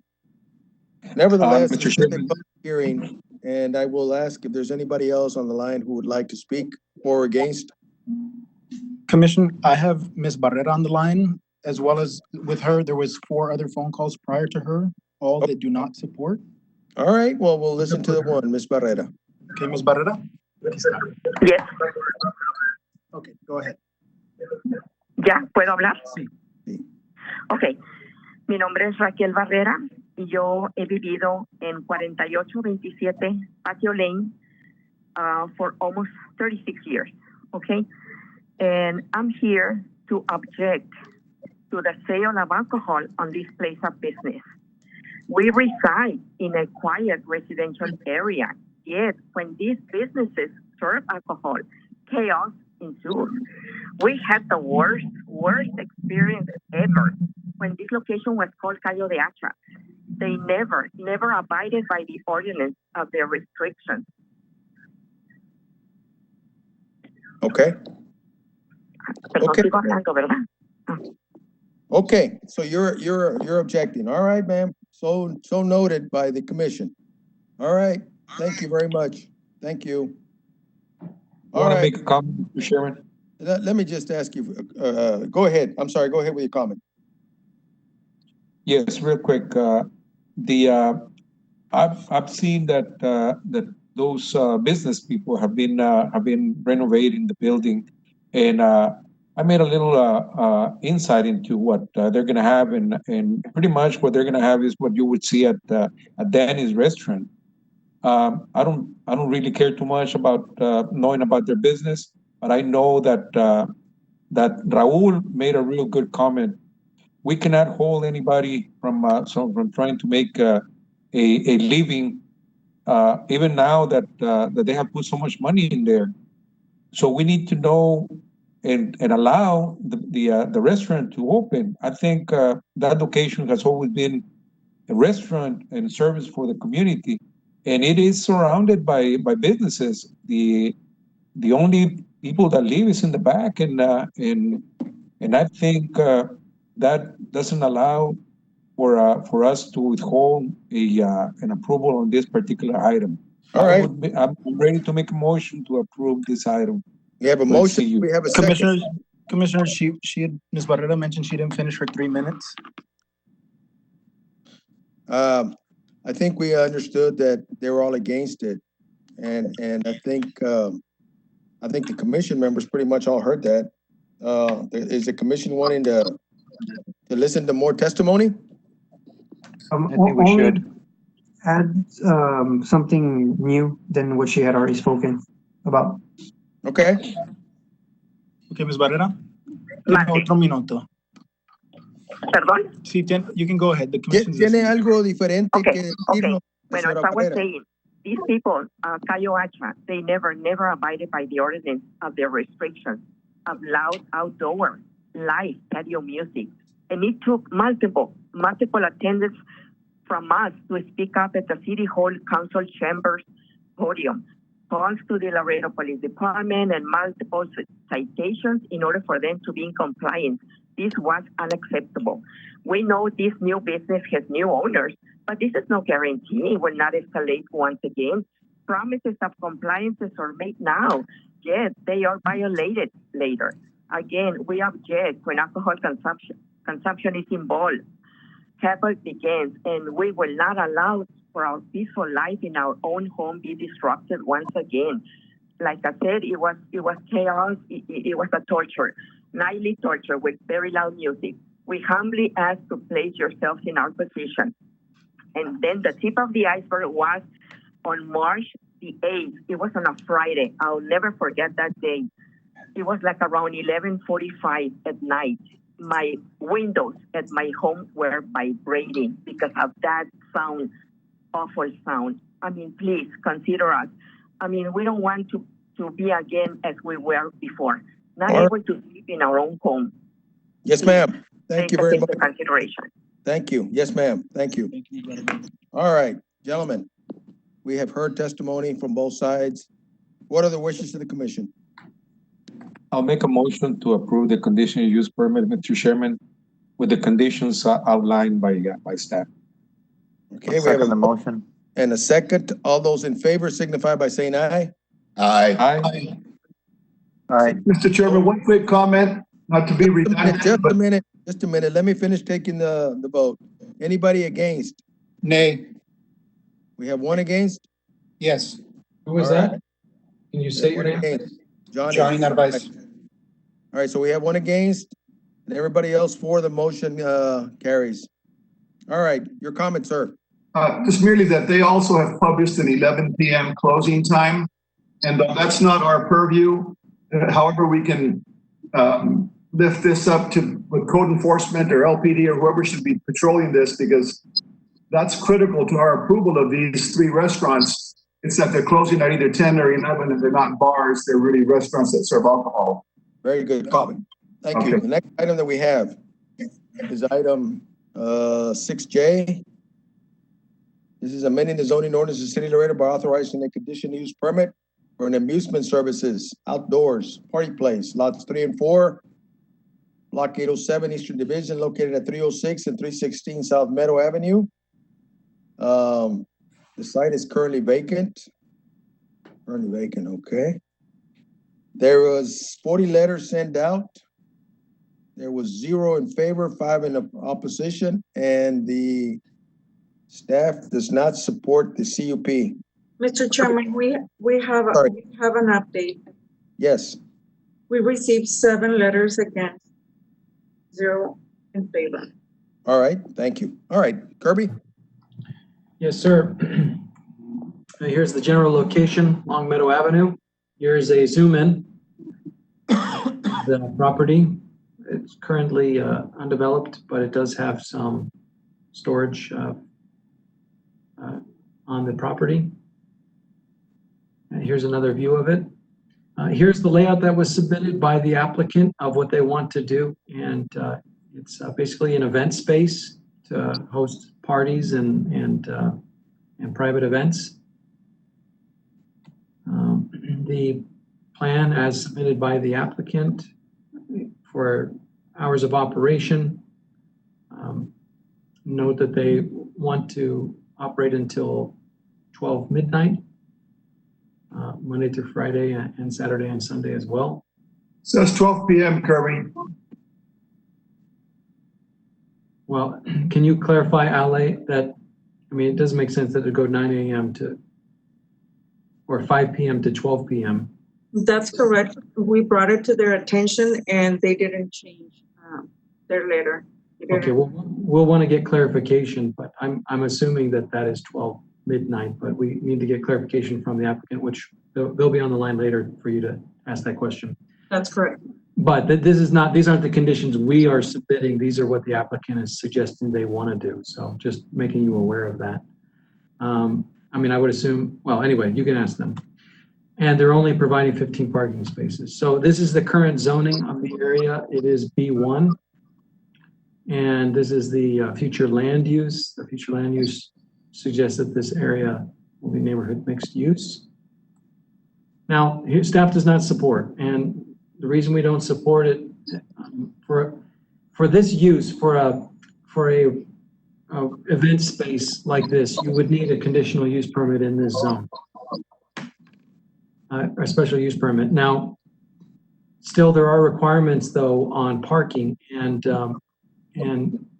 we feel like the use here, although it's a good use, there are still many residential uses adjacent and within the area that the parking is particularly important, because an event center like this, it has the potential to draw many people, and that is gonna, there's gonna be a lot of spillover parking. So there are a couple ways you can calculate the parking here. The ordinance allows to either be calculated by total square footage utilized or by the number of occupants that could be in the building.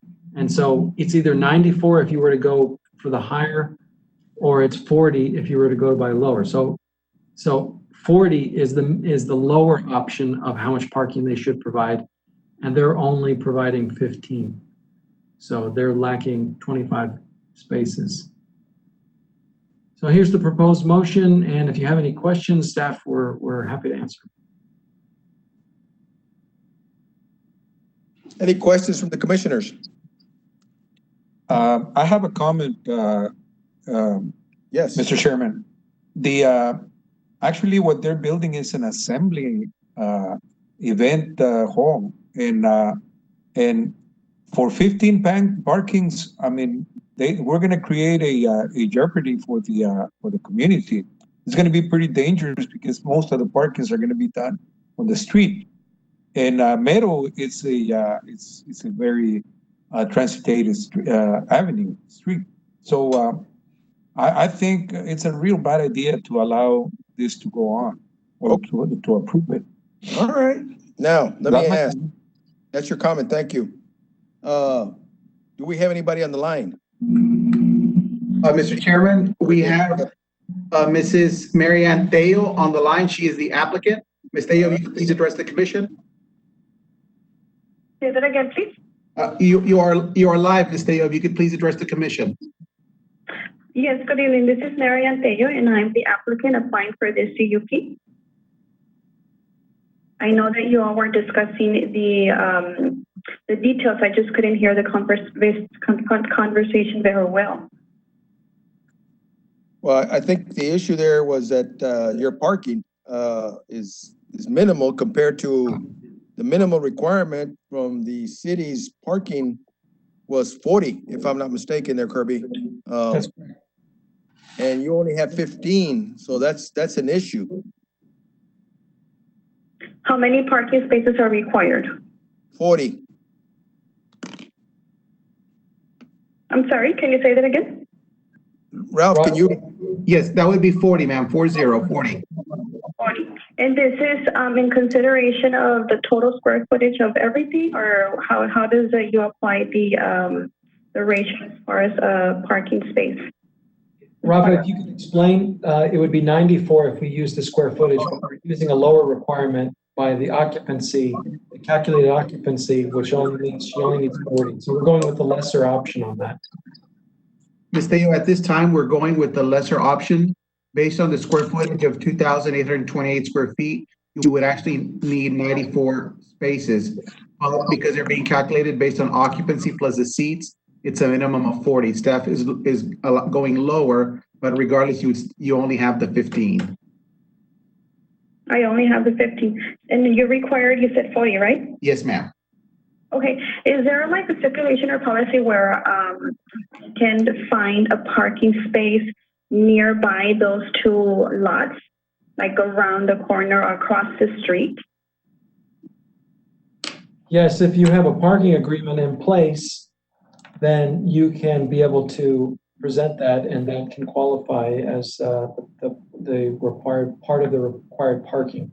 And Rafa, you might need to explain that. Yes, ma'am. If you were to be able to come to an agreement with a nearby property owner for the additional parking, that could be used to count towards the minimum parking requirement for your property. Okay. All right, then let me go ahead and work on that. And I guess moving forward, I will need to speak to Ms. Alejandrina. Is that correct? That's correct. That is correct. At this point, I think at this point we need to table the item. So ask her. A motion to table would be appropriate. Hold on. The applicant is willing to table it. Is that correct? Ms. Day, are you willing to table this item at this time, that you can come back with an agreement? Yes, I am. All right. Thank you. All right. Motion. I'll make a motion to table. Question real quick before we make the Kirby, for an agreement like that, like let's say they come up with an agreement, what is the regulation of how close that additional parking or agreement needs to be to that location. Allied, do you You have? have to be within 1,000 feet. It has You to be have within 1,000 feet, 1,000 feet from 1,000 the feet. property. Yeah. Okay. Thanks. That's pretty far. You have 1,000 feet to find additional parking. Okay, we have a motion. Do we have a second to table? Second. A second. All those in favor? Aye. Aye. Aye. Those against? Motion to table carries. Thank you. Next item. This is a public hearing amending the zoning ordinance of the city of Laredo by authorizing a special use permit for townhomes at lot 1, 2, and 3, block 2, Kalady Heights subdivision, unit 2 located at 10,002 and 10,012 Bob Bullock Loop and 4104 Blue Quail Road. All right, the proposed use is townhomes. The applicant is Kalady. The engineer is Oscar Castillo. And Edward Beckelheimer is the owner applicant. Okay. All right. And I'm gonna ask a question just real quick here. George? Yes. Do we have any issues here in terms of Edward Beckelheimer with you on the commission? Oh, we get along pretty good. He's my oldest brother. All right, so I would say the best thing at this point, because might be for you to abstain on this particular item. That's fine. We had this discussion in February about an adjacent piece of property. Yeah. That's fine. I can abstain.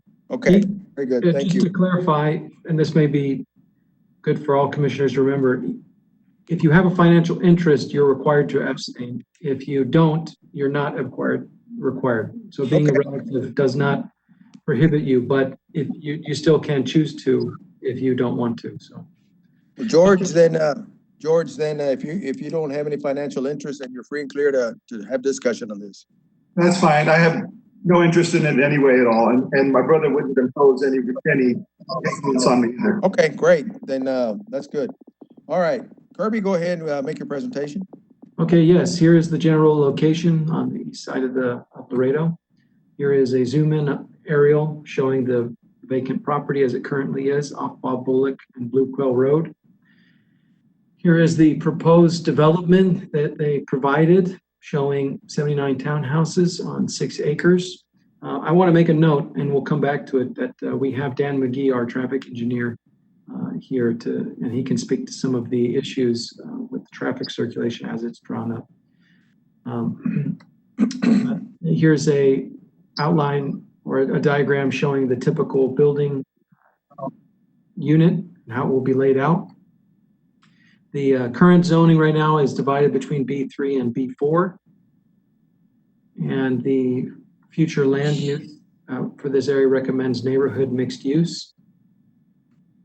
Staff doesn't support the SUP. The SUP, when we have special use permits, these aren't used to, by ordinance, they're not used to lessen any requirements. I know sometimes we do that and that's not the correct way. We don't have authority within the ordinance to be able to say, well, we can ignore certain rules, but I know that we still do that, but we shouldn't be doing that. And so what a special use permit is meant to say is, hey, this thing could go here, but we may need to apply special conditions that mitigate any externalities or any bad things that may happen if we put this in. So special use permits are meant to allow certain things that then the commission can review them and say, okay, let's require a little extra parking because we know if we put this here in this neighborhood, there might be some issues, or let's require a sound barrier, or let's require that. So SUPs are those rare instances where we can require more, but they're not meant to be used to require less. So the issue with this townhouse ordinance, or with the townhouse as it's proposed, is that it does not meet several of the minimum requirements as currently outlined in our ordinance. Now, as you know, we're lacking some specificity in our townhouse ordinance, and that's something we're working through. We've come to you and we're speaking with the development community, with city staff, and we're going through that, and that's something we'll be bringing you in the future.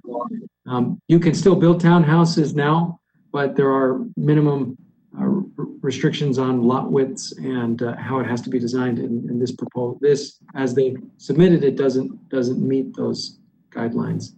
And so that's why staff is not supporting it. And we can speak to some of those specifics if you want to get into it. And one of the, we can speak of the traffic issues that may be there as well with the circulation of it. So if you have any questions, we're here to answer. Here's the proposed motion language that you can use to call for it. Okay. All right. Does anybody in the commission have any questions for staff at this point? Yes, I have a comment, Mr. Chairman, if I may allow. One of the biggest problems in Laredo is affordable housing. And I've been looking at this project, and those townhouses, I think it's a very good project for the community.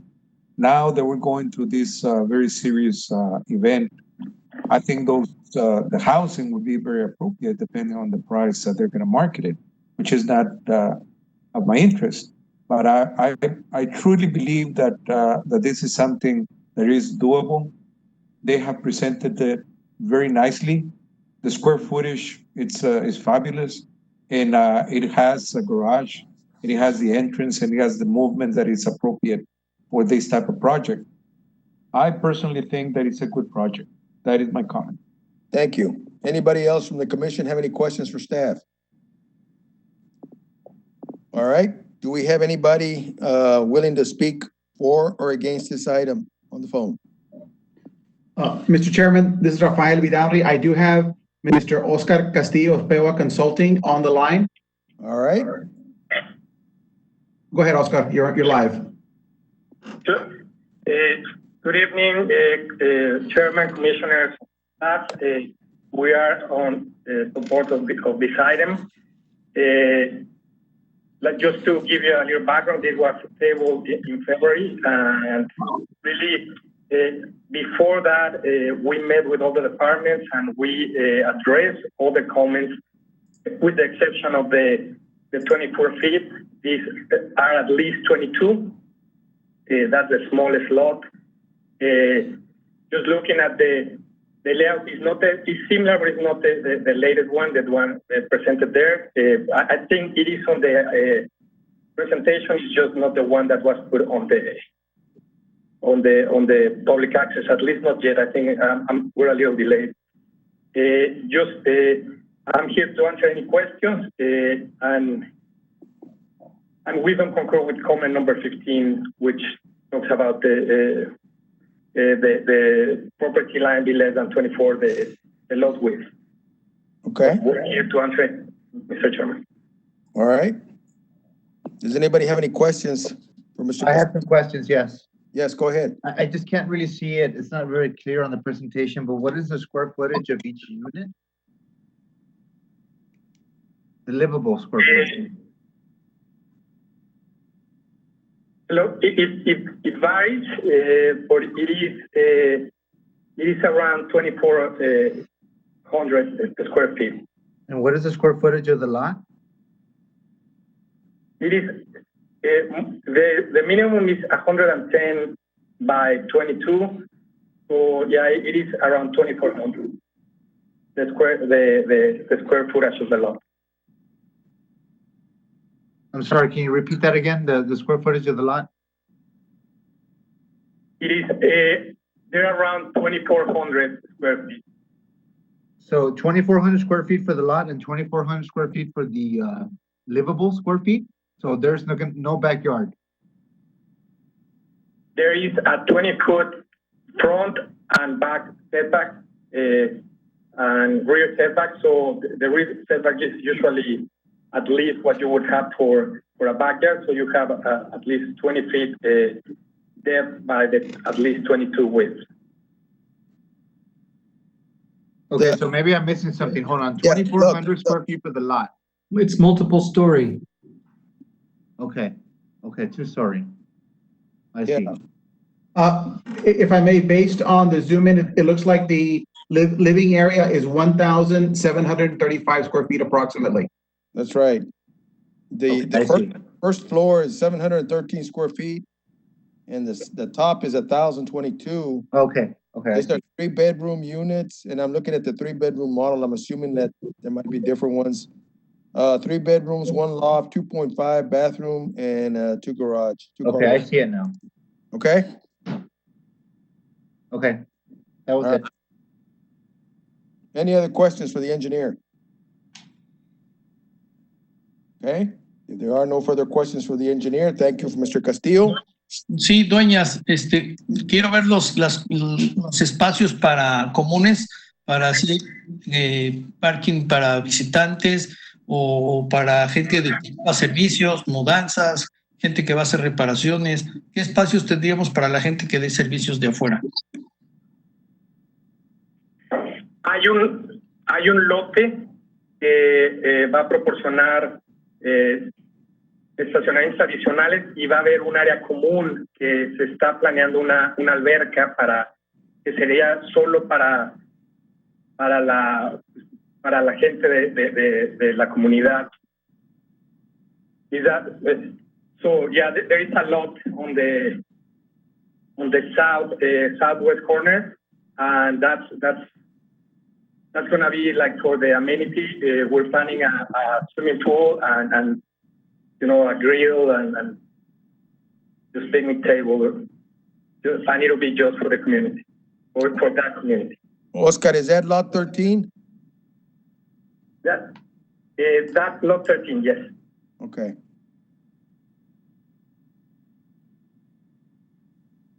Any other questions for the engineer? I have a comment, Ms. Carlos. Yes, sir. Go ahead. Just to remind the commissioners that were at the meeting, that meeting that we had at the city library, 2 items came before us during that meeting, and I think Mr. Nunez had recused himself or abstained from voting because he wanted more information during this item.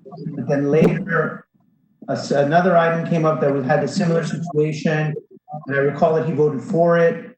But at the time when he abstained, we did not have enough people to be able to vote because most of the commissioners had left the meeting already. It was a very long meeting. So I recall during that last meeting that we debated the issue quite extensively, and several of us had expressed the idea that the 2 feet between lots didn't seem to be such an important matter. Because there was 2-car garage parking in each unit, and we felt that it was minimal. So I just want to remind everyone that was at that meeting that issue had come up and that we had addressed that. And I had made the motion in that meeting to approve the item. Okay, thank you for your comment. All right, let me ask this other question. Do we have anybody else on the line who wants to speak for or against?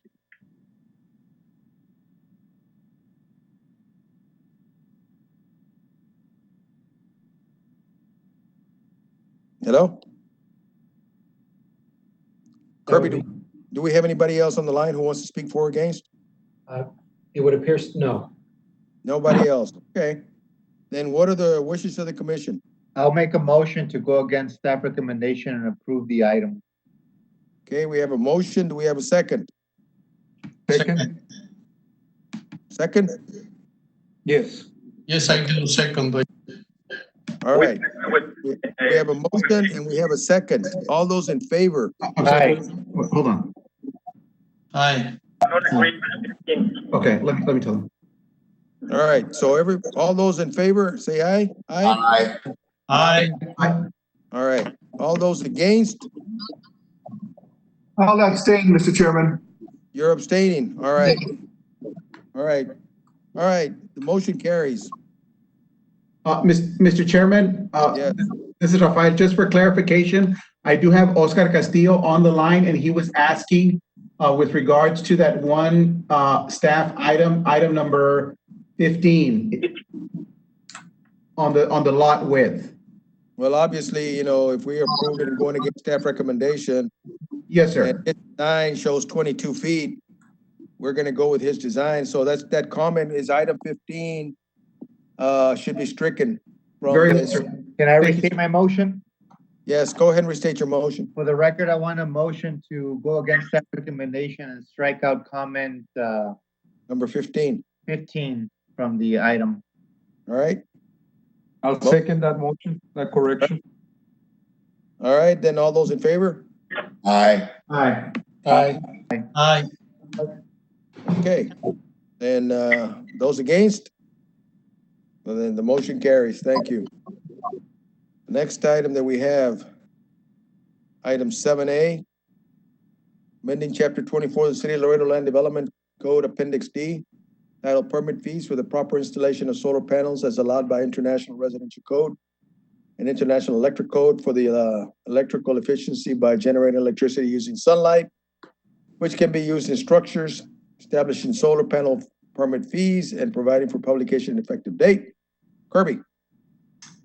Yes, I understand Roland Lozano with the building department will be taking this item. Roland, Kirby, I'm here, Arturo, I'm the building director. Roland is here also on the WebEx in case there's any specific item questions to help me out with. Commission, good evening, Chairman and Commission members. The item before you is basically just a flat fee that we're establishing that we don't have.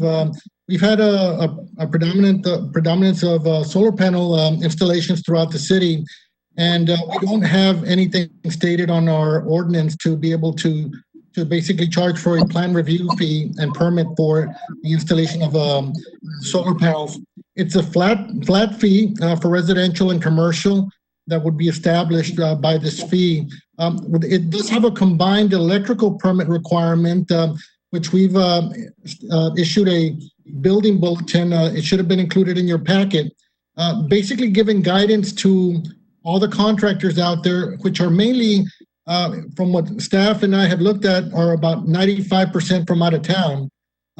There's maybe a handful of local ones that are being established right now, but this is basically trying to establish a fee that isn't on the book so we can be able to charge for the plan review fee for solar panels. And it's fairly straightforward, but we're here to answer any of your questions. I've got a question. Yes. Mr. Garcia, what is the fee? What's the charge? What's the fee charge for like residential? Is it? You said it's a flat fee, but what's the charge? The flat fee would be $50 for plan review. In other words, somebody would bring in the contractor would bring in the plan review, the project for plan review for solar panels. So they would basically bring their plan. The guidance that we've given them is a combined guidance that we've touched base with AEP. So if you look at the bulletin that we attached on the agenda, it provides the contractors guidance of exactly what they need to do and what they need to provide in terms of plan sets and everything else. We do plan on trying to simplify, I think, and speaking to the chairman earlier on a different matter, we're going to be clarifying the ordinance a little bit so we can just remove all the other language, basically, so we can just ensure that the focus is on the solar panel plan permit review fee. And so it's not a $50 charge per solar panel. So that's not what it is. So it's just for the plan review. That's it. It's a straight one-time fee. Can I make a comment? Can I make a follow-up comment? This is not a question, it's a comment. Thank you, Mr. Garcia. Yes, sir.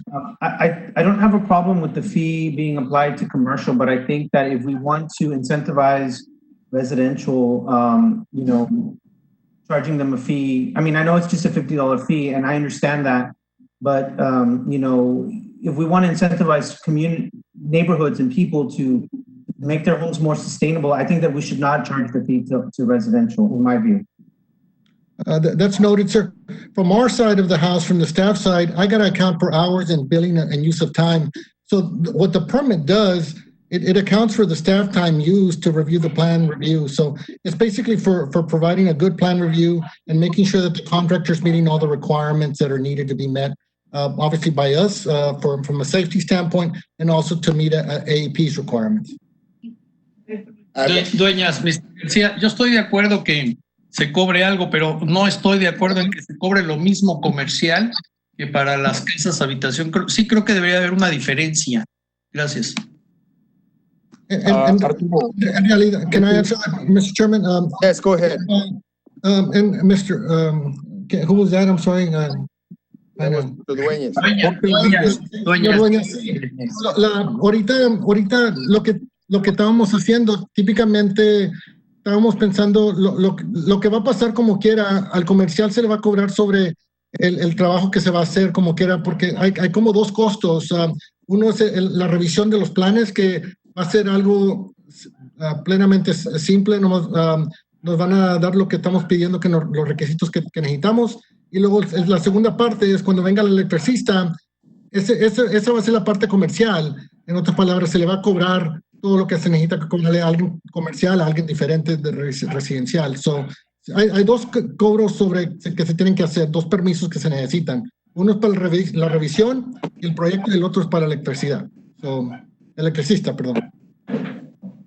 Sí, Mr. García, pero aún así, yo creo que es más fácil y más económico revisar un plano de la casa que revisar unos planos comerciales. Entonces, insisto, debería de haber diferencia. Aún en la revisión siempre debe haber una diferencia para apoyar a la gente, para apoyar al que más necesita, y los comerciales de alguna forma. Yo tengo un negocio comercial, no tengo problema en pagar más por el comercial.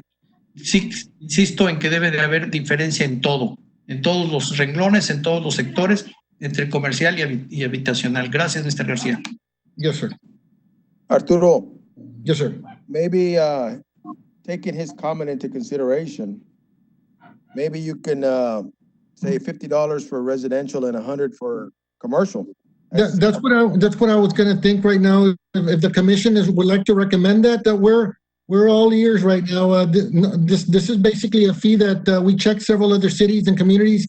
Not everybody's establishing this yet, because it's solar panels are kind of a developing thing right now. But we wanted to address the issue right now before several months or a year pass by. We could start addressing these. So it has been a hot point with us with AEP. So I want to just make sure I got this out and ready. So $100 for commercial and $50 for residential would be a good charge. I have a comment, Mr. Chairman. Go ahead. I'm trying to make a comment, Mr. Chairman. Go ahead, Mr. Dominguez. Arturo, how did you come out with the ordinance? Is this a copy from other city, or how do you put it together? That's one of the questions. Wait, let me finish. Let me finish. That's one of the questions. The other question is that I've seen a lot of residents with the benefit of the solar panels, not only by reducing their amount of electricity, but also by certain benefits that they're given by the IRS as a credit on their taxes. Now, if there's an ordinance that you have guided yourself and it's being applied in another city, or this is something that just was created out of the blue sky? No, this is basically addressing a need to establish a fee for this, because right now we're doing the work to cover it, but I need to cover the staff time. Obviously, like any other fee that we got, nothing is free, basically. So I need to cover the staff time, and I wanted to make sure that we established an ordinance that provided a fee for this particular type of review. We don't have it in our books under the Appendix D, which is all our permit fees, and so we need to establish one. Otherwise, the other alternative would be just to consider it a regular building, and it would be based on the commercial would be on valuation, and the other would be Roland. Can you chime in on that? No, but he was asking you, what city did you get this from, or did you invent it? No, we don't. We just checked around. Not everybody charges it in different ways, but we just wanted to identify it. Also, accountability-wise for me, in terms of what projects are going on in terms of residential projects, commercial projects. We wanted to separate the actual solar panel installation, because it is a growing trend right now if you look at all the roofs in town. So we wanted to be able to capture that also too. So can we take a peek at page 219? And Arturo, can you explain that fee structure that indicates 4 or 5 different components? Yes, I actually was speaking to the chairman about this earlier. In clarification, all the separate fee structure, that's just a legal. When we drafted the ordinance, it falls under Appendix D. So Appendix D basically covers all the fees that we charge. So those aren't necessarily applicable to this. We should have just put the solar panel fee, the flat fee for $50 on it, and that's it. So that's what it should have referenced on the ordinance. So that's one of the recommendations that I'm taking. That we're going to just remove all the other stuff, make it very clear that we're just talking about adding a $50 to our fee schedule. Chairman, I've got to follow up. I read on the after whoever's last. Mr. Chairman, I had a comment. I'm sorry, who's that, Carlos? Yeah, but I have a comment and then I'll wait. I have a question and I'll Go ahead, Carlos. Arturo, just quick question. Realistically, what's the time that it takes to review one of these proposed solar panel projects in terms of your staff? It takes maybe, I'm thinking a staff member with all the back and forth, because obviously we gotta not only just receive it, review it. There's usually a lot of stuff. Nobody turns in a packet, complete. So there's a little bit of back and forth there, getting information. And so let's say 2 hours. That's what we were kind of calculating more or less of staff time, plus then the permit review and the issuance. So we thought $50 was adequate. If the committee thinks, if the commission thinks it should be something different, I'm all ears. Arturo, and do you get more applications for residential, more applications for commercial? Oh, right now we're getting more for residential, if anything else. Mr. Garcia. Concern, Carlos. This is communication with Carlos. My concern, Carlos, is that with the crisis that we have right now, I think this ordinance is not very welcome right now. I think this ordinance should be put on hold at least for a couple of months. I don't want to stop anybody from working or trying to get a permit or needing to get registered with the city, so on and so forth. I really think that it is appropriate to wait to table this item for a couple of months, and then for Arturo to get in contact with the contractors and get them together first and tell them that we're coming up with a fee for the permits. But I really think that the community needs to continue benefiting from this particular type of business, and also the contractors. I mean, some of them have not been able to work at all, and now we're going to hold them trying to get permits and trying to go through city council or rather to city building when we can wait. I mean, I think if we put it on hold for a couple of months and then we review it, I think everybody's going to be better off. I would like to thank you for your comments, Commissioner. I would just like to remind the whole commission that the majority of this, I would say 95% plus, is out of towners, not local. But let me respond real quickly. Well, actually, can I ask a question? I've waited. Joey Diaz, go ahead. I've been waiting too. There you go, Raul. If somebody comes in and adds in solar panels and they pay the fee to do the electrical plan, is the $50 that you're asking for the $50 on top of what they already have to pay for the electrical plan to begin with? Or are they going to come in with a solar plan and they only pay $50 for solar? No, it's a solar plan. So they're tied in together. Anything's tied in together. So you decide to get a building plan, you're going to get a building permit, and then the separate trades, your electrical contractor is going to have to get their trade, their plumber is going to have to get a trade. But in this case, it might be electrical more than likely 99% of the time. There's some cases where there might need to be a plumber involved. But typically it's your straight fee of $50, or if the commission recommends something else, I'm okay to consider it. And then the separate fee that's attached to it is the electrical contractor to be taken out. So inherently, any solar panel plan is going to trigger the $50 fee for the electrical fee that you already have there. Yeah, that's the plan, all the permits. Make sure that we get the structural for the solar panel install, all the requirements that are stated on the building bulletin that we provided you. I get that, but my issue is that you're charging another $50 for something that you would have been you're inspecting anyway, as far as under an original electrical permit already. And so it seems like you're double dipping and charging two fees for essentially the same work. And you're passing it off that because these are out of town business people, even though the ultimate consumer are local people who put these fees, you're getting paid now double for the same work you would have done in the first place. Well, true to some extent in the sense of that they're 90% of them are out of towners, but the fact of the matter is that $50 is for the plan review, not the inspection. So the inspections are tied into with the electrical contractor's permit.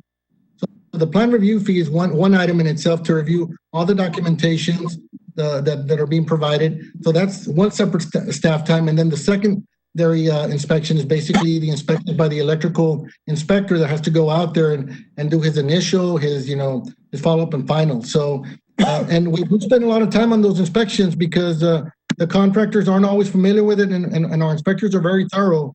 So we do spend a little bit of time out there sometime with them. So those two separate fees are tied in together, and that's for any construction project. So you got your building plan review side, and then your inspection costs are related to your separate contractors.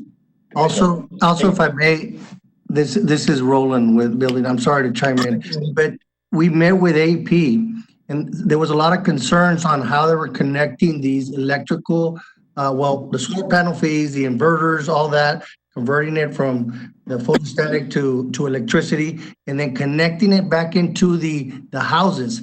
So the plan review is very essential. So basically right now that review is not going to be charged. Basically, if we table it or try to figure out a way, because what we're trying to do is establish a review fee to issue a permit for that, because currently, as Mr. Garcia has stated, we don't have a fee to charge.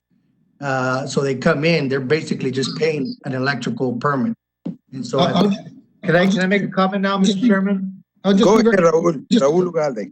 Yes, okay, so I think at minimum, we could charge a plan review fee. That just like any other construction, you get charged a plan review fee, which is very high, nothing compared to $50. And then the independent contractor, they pay their fees for electrical, plumbing, and whatever fees they have to pay. I think it's only fair to charge something, maybe a little higher for commercial.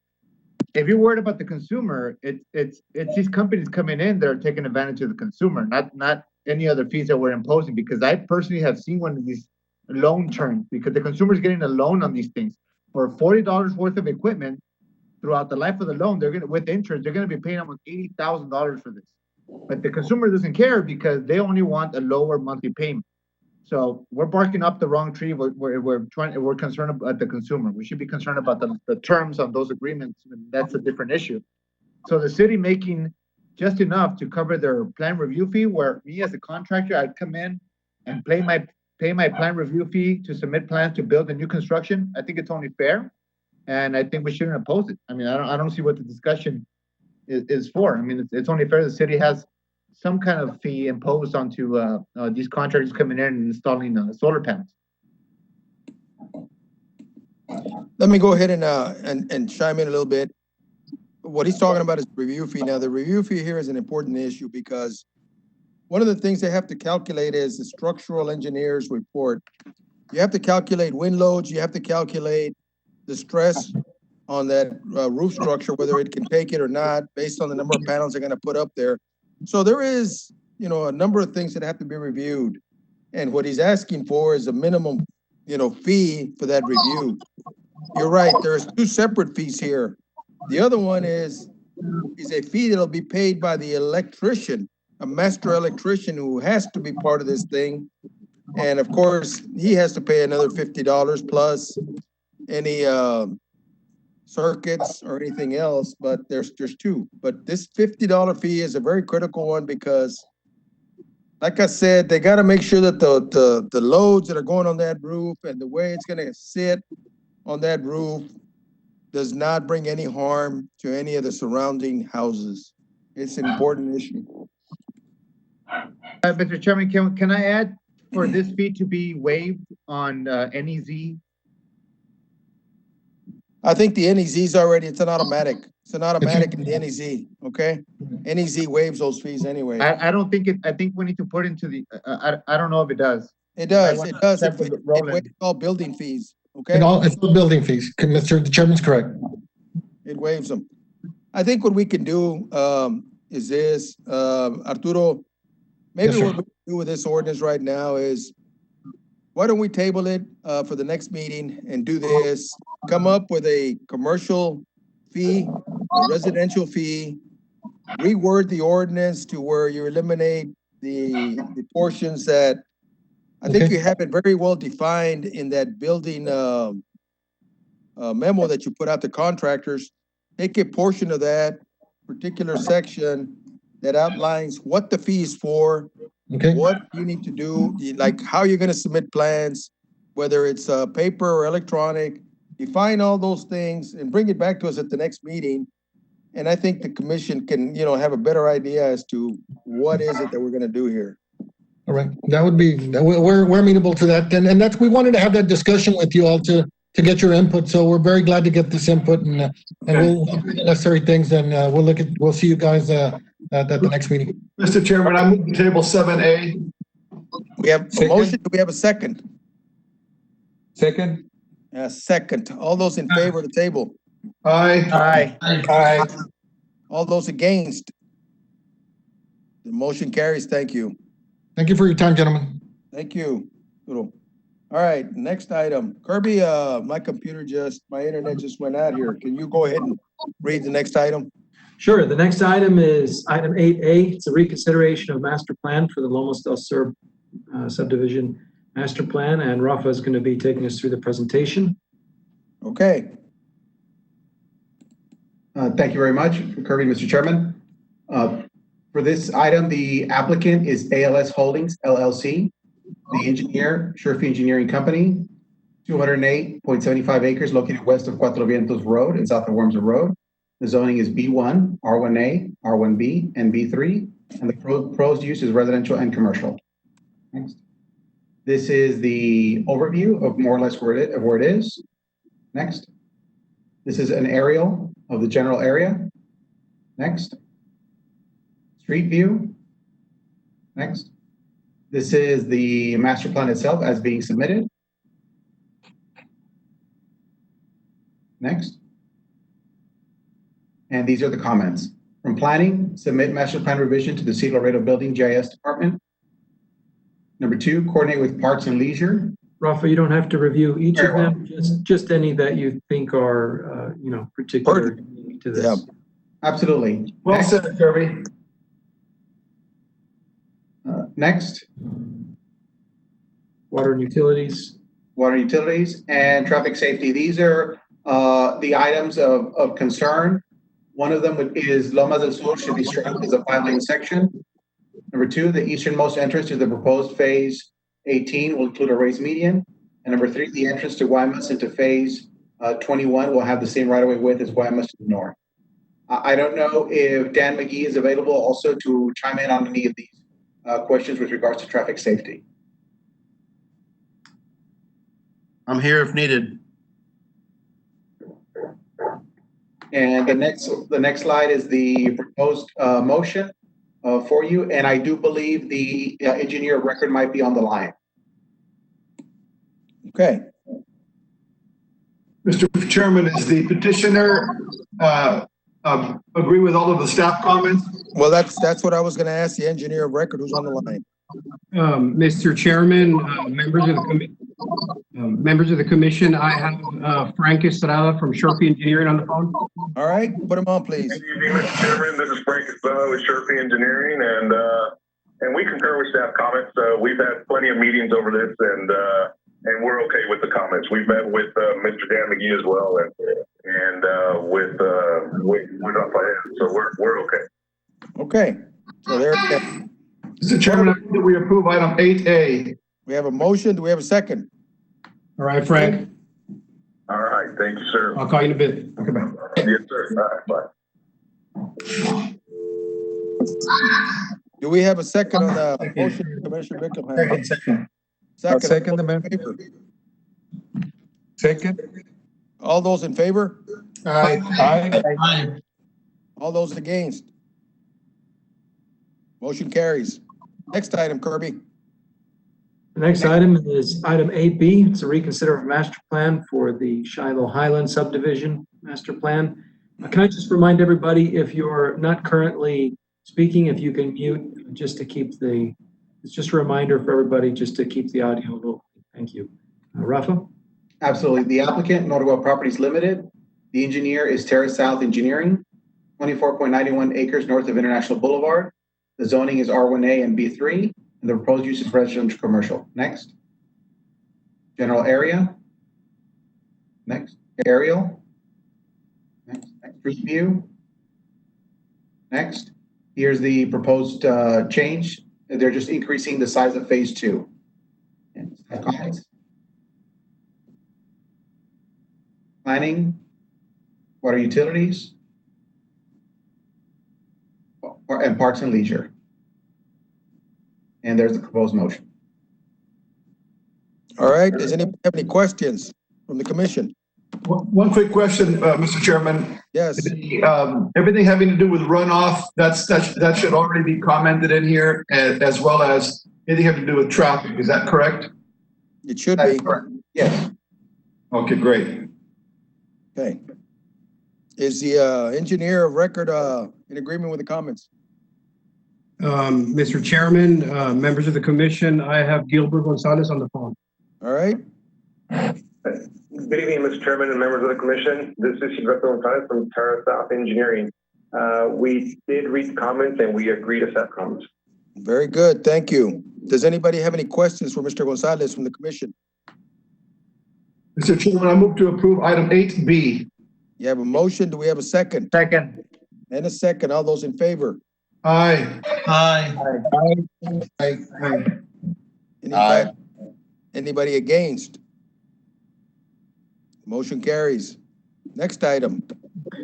Next item is item 9A, consideration of preliminary plat for the Lomos del Sur subdivision, phase 10. Excuse me, phase 17.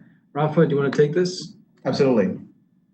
Thank you. The applicant is ALS Laredo Holdings LLC. The engineer is Sherfy Engineering Company LLC, 9.80 acres located west of Cuatro Vientos and south of Lomas del Sur. The zoning is R1A and the proposed use is residential. Next. General location. Aerial. Street view. And here's the proposed subdivision. Comments from planning, environmental, and the proposed motion. All right. Any questions from the commissioners? Is the engineer of record in agreement? Frank Estrada is on the phone, sir. All right. Yes, sir. Good evening. Again, Mr. Chairman, Frank Estrada with Sherfy Engineering, and we concur with staff comments. Thank you, Mr. Estrada. What are the wishes of the commission? I'll make a motion to approve. Second. A motion and a second. All those in favor? Aye. Anybody against? Motion carries. Thank you. Next item. Next item is item 9B, consideration of preliminary plat for Lomos del Sur subdivision, unit 18. Rafa? Thank you. The applicant, ALS Laredo Holdings LLC. The engineer is Sherfy Engineering Company, 13.68 acres located west of Cuatro Vientos and south of Lomas del Sur. The zoning is R1A and the proposed use is residential.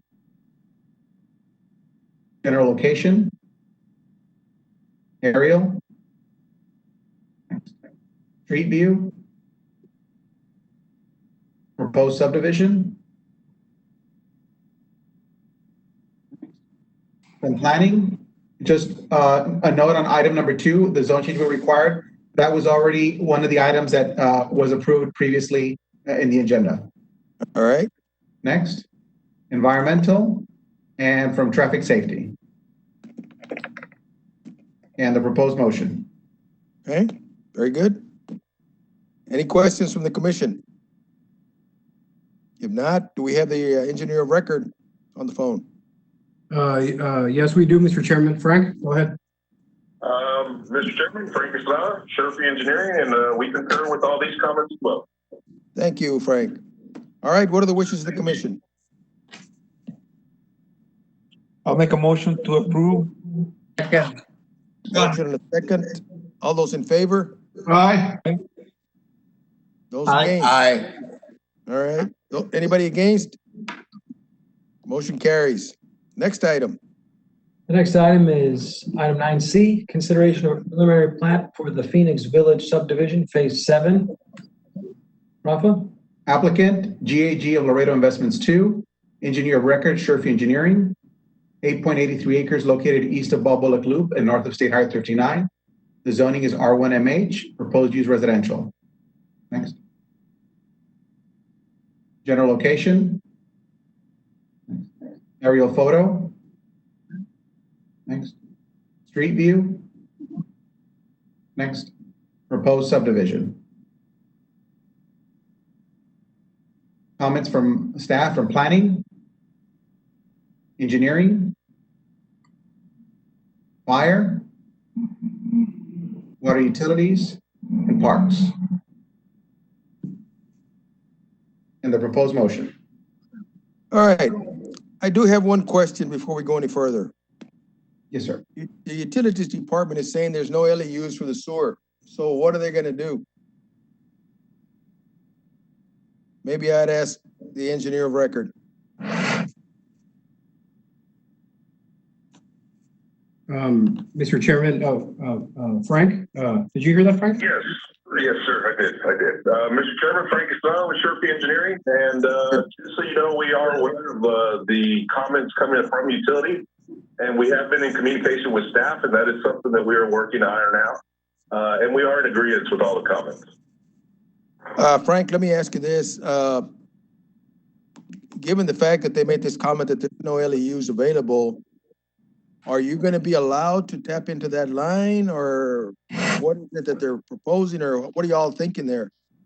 Well, at this point, it's more of a conversation with the city utilities department and seeing what needs to be done in order to make additional LUEs available.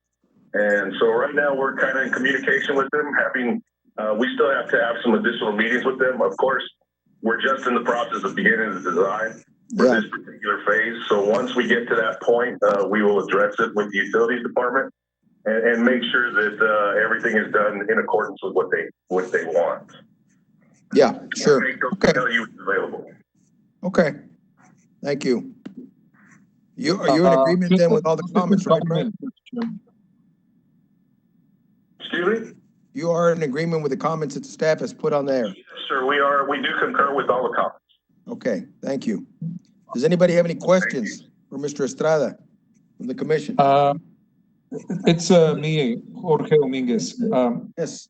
So we're not gonna have any septic tanks there, Frank? No, sir, we will not. We'll be connecting to a local utility, to the city utility department, sir, their lines. I just wanted to make sure that we weren't gonna have any septic tanks. No, sir, that will not be the case. This will be something that we will have to work out with the utility department themselves. Thank you, sir. Mr. Chairman, I'm ready to make a motion. Go right ahead. I'll make a motion to approve. We have a motion and a second. All those in favor? Aye. Aye. Anybody against? Motion carries. Thank you. Next item. The next item is item 9D. It's a consideration of preliminary plat. The replat of Lot 41, Block 1, and drainage easement Lot 56, Block 1 of Las Misiones, subdivision Unit 8 into lots 41A, 56A, 56B, Block 1, Las Misiones, subdivision Unit 8. Rafa? The applicant is Pedro Moreno. The engineer of record is Crane Engineering. 2.09 acres located south of State Highway 39 and west of Las Misiones Boulevard. The zoning is R1A and the proposed use is right-of-way dedication. Next slide, please. General location. Aerial. Street view. Next. This is the existing plat, the existing configuration. Next. And this is the proposed. As you can see, it's a provided connection from Narciso from one side to the other.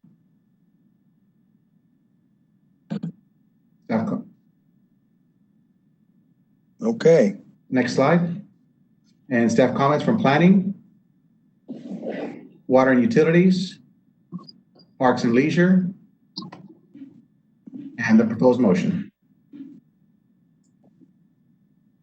Okay, do you have the engineer of record on the phone? Yes, I do, Mr. Chairman. Edward Garza with Crane Engineering. Go ahead, Eddie. Thank you. Good evening, Mr. Chairman and members of the commission. Edward Gopsa for the record with Crane Engineering, speaking on behalf of the developer. We have reviewed comments and we do concur with comments on this preliminary plat. Thank you very much, Mr. Garza. Does anybody in the commission have any questions for Mr. Garza? Mr. Chairman, I move to approve with staff comments. We have a motion. Do we have a second? A second. All those in favor? Aye. Aye. Aye. Anybody Aye. against? Anybody against? Motion carries. Next item. The next item is item 9E, consideration of a preliminary plat, replat of lots 1, 2, and 3, Block 2, Kaledi Heights subdivision into Unit 2 into Kaledi Villas replat. Rafa? Thank you. The applicant is Edward Beckelheimer, Kaledi Commercial Investments, LC. The engineer of record is Peva Consulting. Property description is 6 acres located west of Bob Bullock Loop, Loop 20, and north of Blue Hill Road. The current zoning is B3 and B4, and the proposed use is residential. General location. Aerial photo. Next. Street view. Next. This is the proposed subdivision plat. And this item, for reference, ties back to the SUP that was just voted upon earlier in the meeting. So these are the comments from planning, and the approval is contingent on the granting of the special use permit for the townhomes. Which was granted. Which was granted. Okay. Next slide. Planning. And also item number 7 with the with regards to the minimum lot width, so that would be need to be stricken out if the commission so wishes, but as was approved already prior to in the SUP. Okay. Next, engineering, environmental, water and utilities, and traffic. Next slide, please. And just a statement from TxDOT.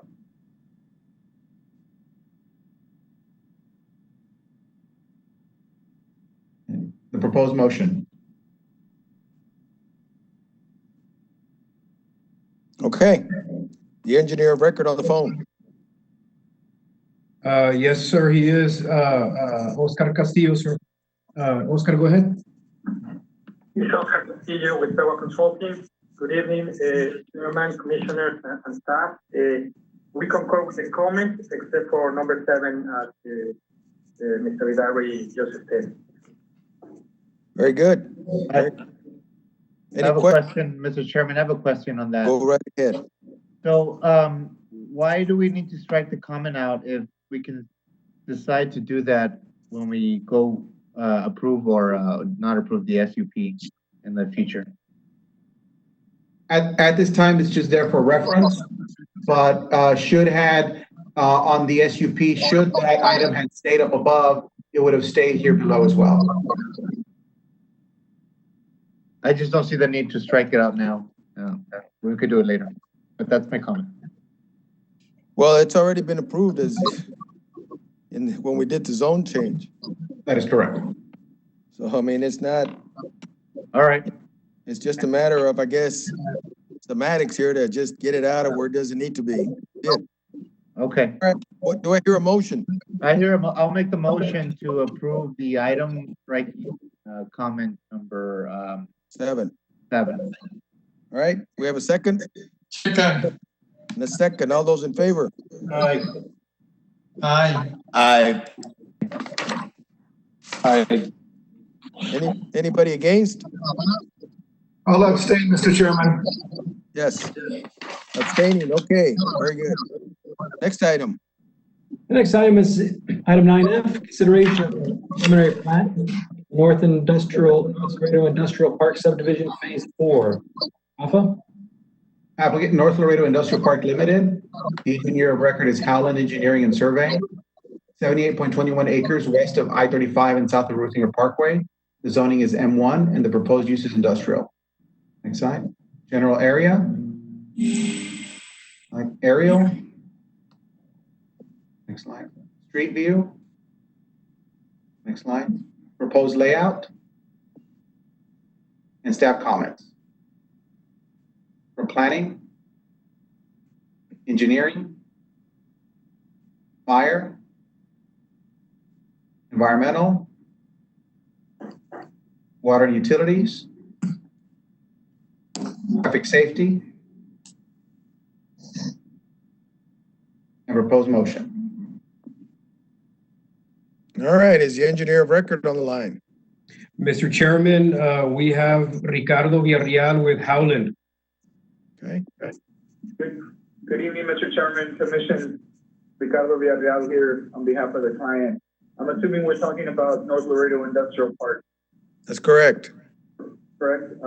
I've reviewed all the comments by planning and engineering, fire, environmental, water, utilities, and traffic safety. And we concur with the comments, and we will address any of them in the one-stop shop process. Thank you. If you have any questions, I'll be happy to answer. Thank you. Does anybody from the commission have any questions?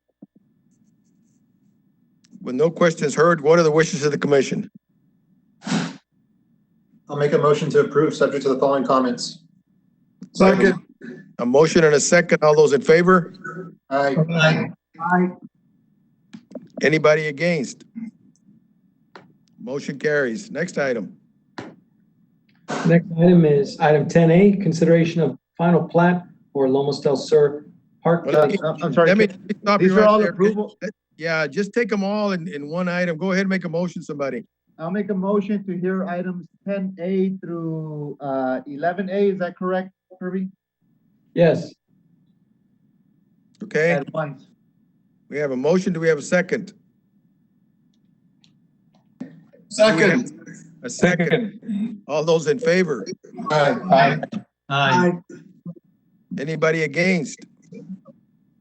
Motion carries. Did you say, was that items through 12A or 11A? 11A. Okay. Next item. I'll make a motion to approve items 10A through 11A. Second? Motion and a second. All those in favor? Aye. Aye. Aye. Aye. Anybody against? Motion carries then. Next item.